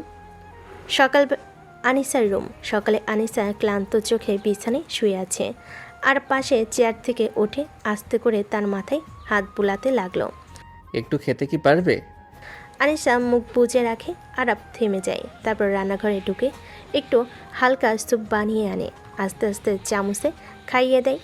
দুপুর আনিসা হঠাৎ বমি করতে যায়। আরব সঙ্গে সঙ্গে পাশে এসে গ্লাসে পানি নিয়ে দাঁড়িয়ে থাকে। আর একটু পানিও খাবে, আমি আছি এখানে। আনিসা কিছু বলে না, কিন্তু চোখে দেখা যায় সে ভালোবেসে পাশে আছে। সন্ধ্যা। আরব আনিসাকে একটু হাঁটতে নিয়ে যায়। বাড়ির বাগানে হালকা বাতাসে আনিসা মুখ খুলে বলতে পারে। আরব চোখে চোখ রেখে শুনে। রাত। আরব আস্তে করে ওষুধ এনে দেয়। পাশে বসে তার হাত ধরে থাকে। চোখে থাকে শুধু মমতা আর নির্ভরতা। আনিসার চোখে সেই সময়ের মুহূর্তগুলো হয়ে ওঠে এক অনুভূতির নদী, যেখানে রাগ আর জেদ কমে গিয়ে জন্ম নেয় এক ধরনের নিরাপত্তা। আরবের হাতে নিজের জীবনটা নিরাপদ মনে হয়। প্রথমে মাস থেকে শুরুর প্রথম দিন। আরব লক্ষ্য করে আনিসার অবস্থা, কখনো বমি, কখনো মাথা ঘোরা, কখনো ক্লান্তি। সে সবসময় পাশে থাকে, কোনো অভিযোগ ছাড়াই। রাতে ওষুধ সময় মতো খাওয়ানো, শরীরের জ্বর তাপমাত্রা মেপে রাখা, ছোটোখাটো খাবার বানানো, যেমন ভাতের বদলে হালকা চুপ বা ফলের রস। 2য় থেকে 4র্থ মাস আনিসার মুখে রাগ আসলো। আরব ধৈর্য ধরে তাকে বোঝানোর চেষ্টা করে। ক্লান্তি বা জেদের সময়ও সে পাশে দাঁড়িয়ে হালকা মৃদু হাসি দিয়ে মনোবল দেয়। ছোট ছোট হাঁটার জন্য বাইরে নিয়ে যায়, যাতে মন ভালো থাকে। কখনো কখনো নিজের কাজ পেছনে ফেলে তাকে শরীরচর্চার জন্য যায়। 5ম থেকে 7ম মাস আনিসার পেটে ভর বাড়তে থাকে, আর তার সঙ্গে শরীরের ব্যথাও। আর এখন তার ওজন ও স্বাস্থ্য খেয়াল রাখে বেশি যত্নে। ব্যথার সময় মলম মাসাজ করে দেয়, বালিশ ঠিক করে দেয়, আর রাতে তার পাশ থেকে শান্তি দেয়। আর শুয়ে থাকতে দেয় যতক্ষণ আনিসা চায়। নিজের ঘুম কমিয়ে সে তার পাশে সময় কাটায়। 8ম থেকে 9ম মাস আনিসার হাঁটা ধীর হতে থাকে, তবু আরব তার হাত ধরে হাঁটতে সাহায্য করে। প্রয়োজন মতো বসিয়ে দেয়। সকাল বিকেল ছোট ছোট সাঁতার ও হালকা ব্যায়ামের ব্যবস্থা করে। বাজার থেকে তার পছন্দের জিনিস নিয়ে এসে মজা করে হাসে, যাতে সে ক্লান্তি ভুলে যায়। সারাদিন আরব একসময় আনিসার জন্য ছোট্ট ডায়েরি লেখে, তার দিনগুলো, তার খাওয়া দাওয়া, তার কষ্ট আর সুখী মুহূর্তগুলো। এটা পড়তে পড়তে আনিসা নিজের ভালোবাসার গভীরতা বুঝতে পারে, আর তাদের মধ্যে বিশ্বাস ও সম্পর্ক হয়ে ওঠে অবিচ্ছেদ্য। 9 মাসের এই সময়ের শেষে যখন আনিসার গর্ভে নতুন জীবনের দোলা দেয়, তখন আরবের চোখে থাকে এক অকৃত্রিম মমতা আর গর্ব। সে জানে তারা একসাথে এই দীর্ঘ পথ পার হতে পেরেছে ভালোবাসার শক্তিতে। সন্ধ্যা, বেডরুমের আয়নার সামনে আনিসার আয়নার সামনে দাঁড়িয়ে। সাদা কামিজে তার ফোলা পেট, মুখে ক্লান্তির ছাপ, চোখে অস্বস্তি, চুল খোলা, চোখে হালকা পানি। আমি মোটা হয়ে গেছি, মুখ ফুলে গেছে, হাঁটতে কষ্ট হয়। আরাফ কি এখনো আমাকে আগের মতো দেখে? হঠাৎ পিছন থেকে আরব রুমে ঢোকে। আনিসা দ্রুত মুখ ঘুরিয়ে নেয়, কিন্তু আরব সেটা বুঝে যায়। চুপ করে দাঁড়িয়ে আছো কেন? কারণ আমি আর আগের মতো সুন্দর নেই। আমি এখন হয়তো আর আগের মতো, তুমি হয়তো এখন আর আগের মতো ভালোবাসো না। এ কথা বলে চোখ থেকে টপ টপ করে পানি পড়ে আর স্তব্ধ হয়ে যায়। তারপর ধীরে ধীরে সামনে এসে আনিসার 2 কাঁধে হাত রাখে। আনিসা, তুমি জানো তুমি এখন আগের চেয়েও বেশি সুন্দর। মিথ্যে বলো না। তোমার এই শরীরে এখন শুধু তুমি না, আমার একটা অংশ আছে। তুমি শুধু আমার স্ত্রী না, এখন তুমি আমার সন্তানের মা। আমি যদি তোমাকে কম ভালোবাসি, তাহলে এই পৃথিবীর কেউই কাউকে ভালোবাসে না। আরব তার চোখের পানি মুছে দেয়, তারপর আস্তে করে আনিসার কপালে চুমু খায়। রূপ ফুরিয়ে যাবে, শরীর বদলাবে, কিন্তু তুমি সেটা ভালোবাসা, ছায়া, শান্তি, আশ্রয়, ওটা কোনোদিন বদলায় না। আনিসা আর নিজেকে ধরে রাখতে পারে না, সে ঝাঁপিয়ে পড়ে আরফের বুকে। আমি খুব ভয় পাই আরাফ, তুমি থাকো না সব সময়। হাসপাতালের সামনে আরব পায়চারি করছে করিডরে, চোখে চিন্তা, ঠোঁট শুকনো, মন আনিসার পাশে। ভেতর থেকে ডাক্তার আর নার্সদের ছোটাছুটি। আনিসার কষ্টের হালকা গঙ্গানির শব্দ বারবার তার বুক ছিঁড়ে দিয়েছে। ও শুধু আমার স্ত্রী না, আমার সব কিছু। ওর কিছু হলে আমি। চোখ ভিজে আসে। হঠাৎ নার্স এসে বলে, অভিনন্দন, আপনি বাবা হয়েছেন। মা ও সন্তান দুজনেই সুস্থ আছেন। আর মুহূর্তেই স্তব্ধ হয়ে যায়, চোখ দিয়ে পানি করে। এই প্রথম সত্যিকার অর্থে সে বোঝে ভালোবাসা কেবল অনুভব নয়, ভালোবাসা এখন এক জীবন্ত সত্তা। হাসপাতালের কেবিনে সকালে আনিসা ক্লান্ত, তবুও চোখে সেই আলো। বিছানায় তার পাশে শুয়ে ছোট্ট এক পুতুল, মায়াবী মুখ, কুঁচকে থাকা ছোট হাত আর ঘুমন্ত নিঃশ্বাস। আরব ধীরে ধীরে এসে বসে আনিসার পাশে, হাত ধরে। এই তোমার নতুন রূপ, তুমি মা। আমি গর্বিত, আমি কৃতজ্ঞ। ও আমাদের সন্তান, তোমার চোখ আর আমার ঠোঁট। দুজন একসাথে তাকিয়ে থাকে সেই ছোট্ট মুখের দিকে। কোনো কথা নেই, তবুও হাজারটা ভাষা সেখানে আটকে থাকে। বাসায় ফিরে 1 সপ্তাহ পর ঘর ভর্তি আত্মীয় স্বজন, হাসি, ফুল আর উপহার। তবুও এক কোণে আনিসা আর আরাব বসে, আর ছোট্ট তাদের সন্তান ঘুমাচ্ছে মাঝখানে। আনিসা আরবের কাঁধে মাথা রাখে। আমি কখনো ভাবিনি এই জীবনে এত সুখ আমার হবে। আমি তো শুরু থেকেই জানতাম তুমি আমার, আর এই পৃথিবীটা আমাদের। ভালো থাকুক তাদের ভালোবাসা, এভাবেই একে অপরের মাঝে ডুবে থাকুক।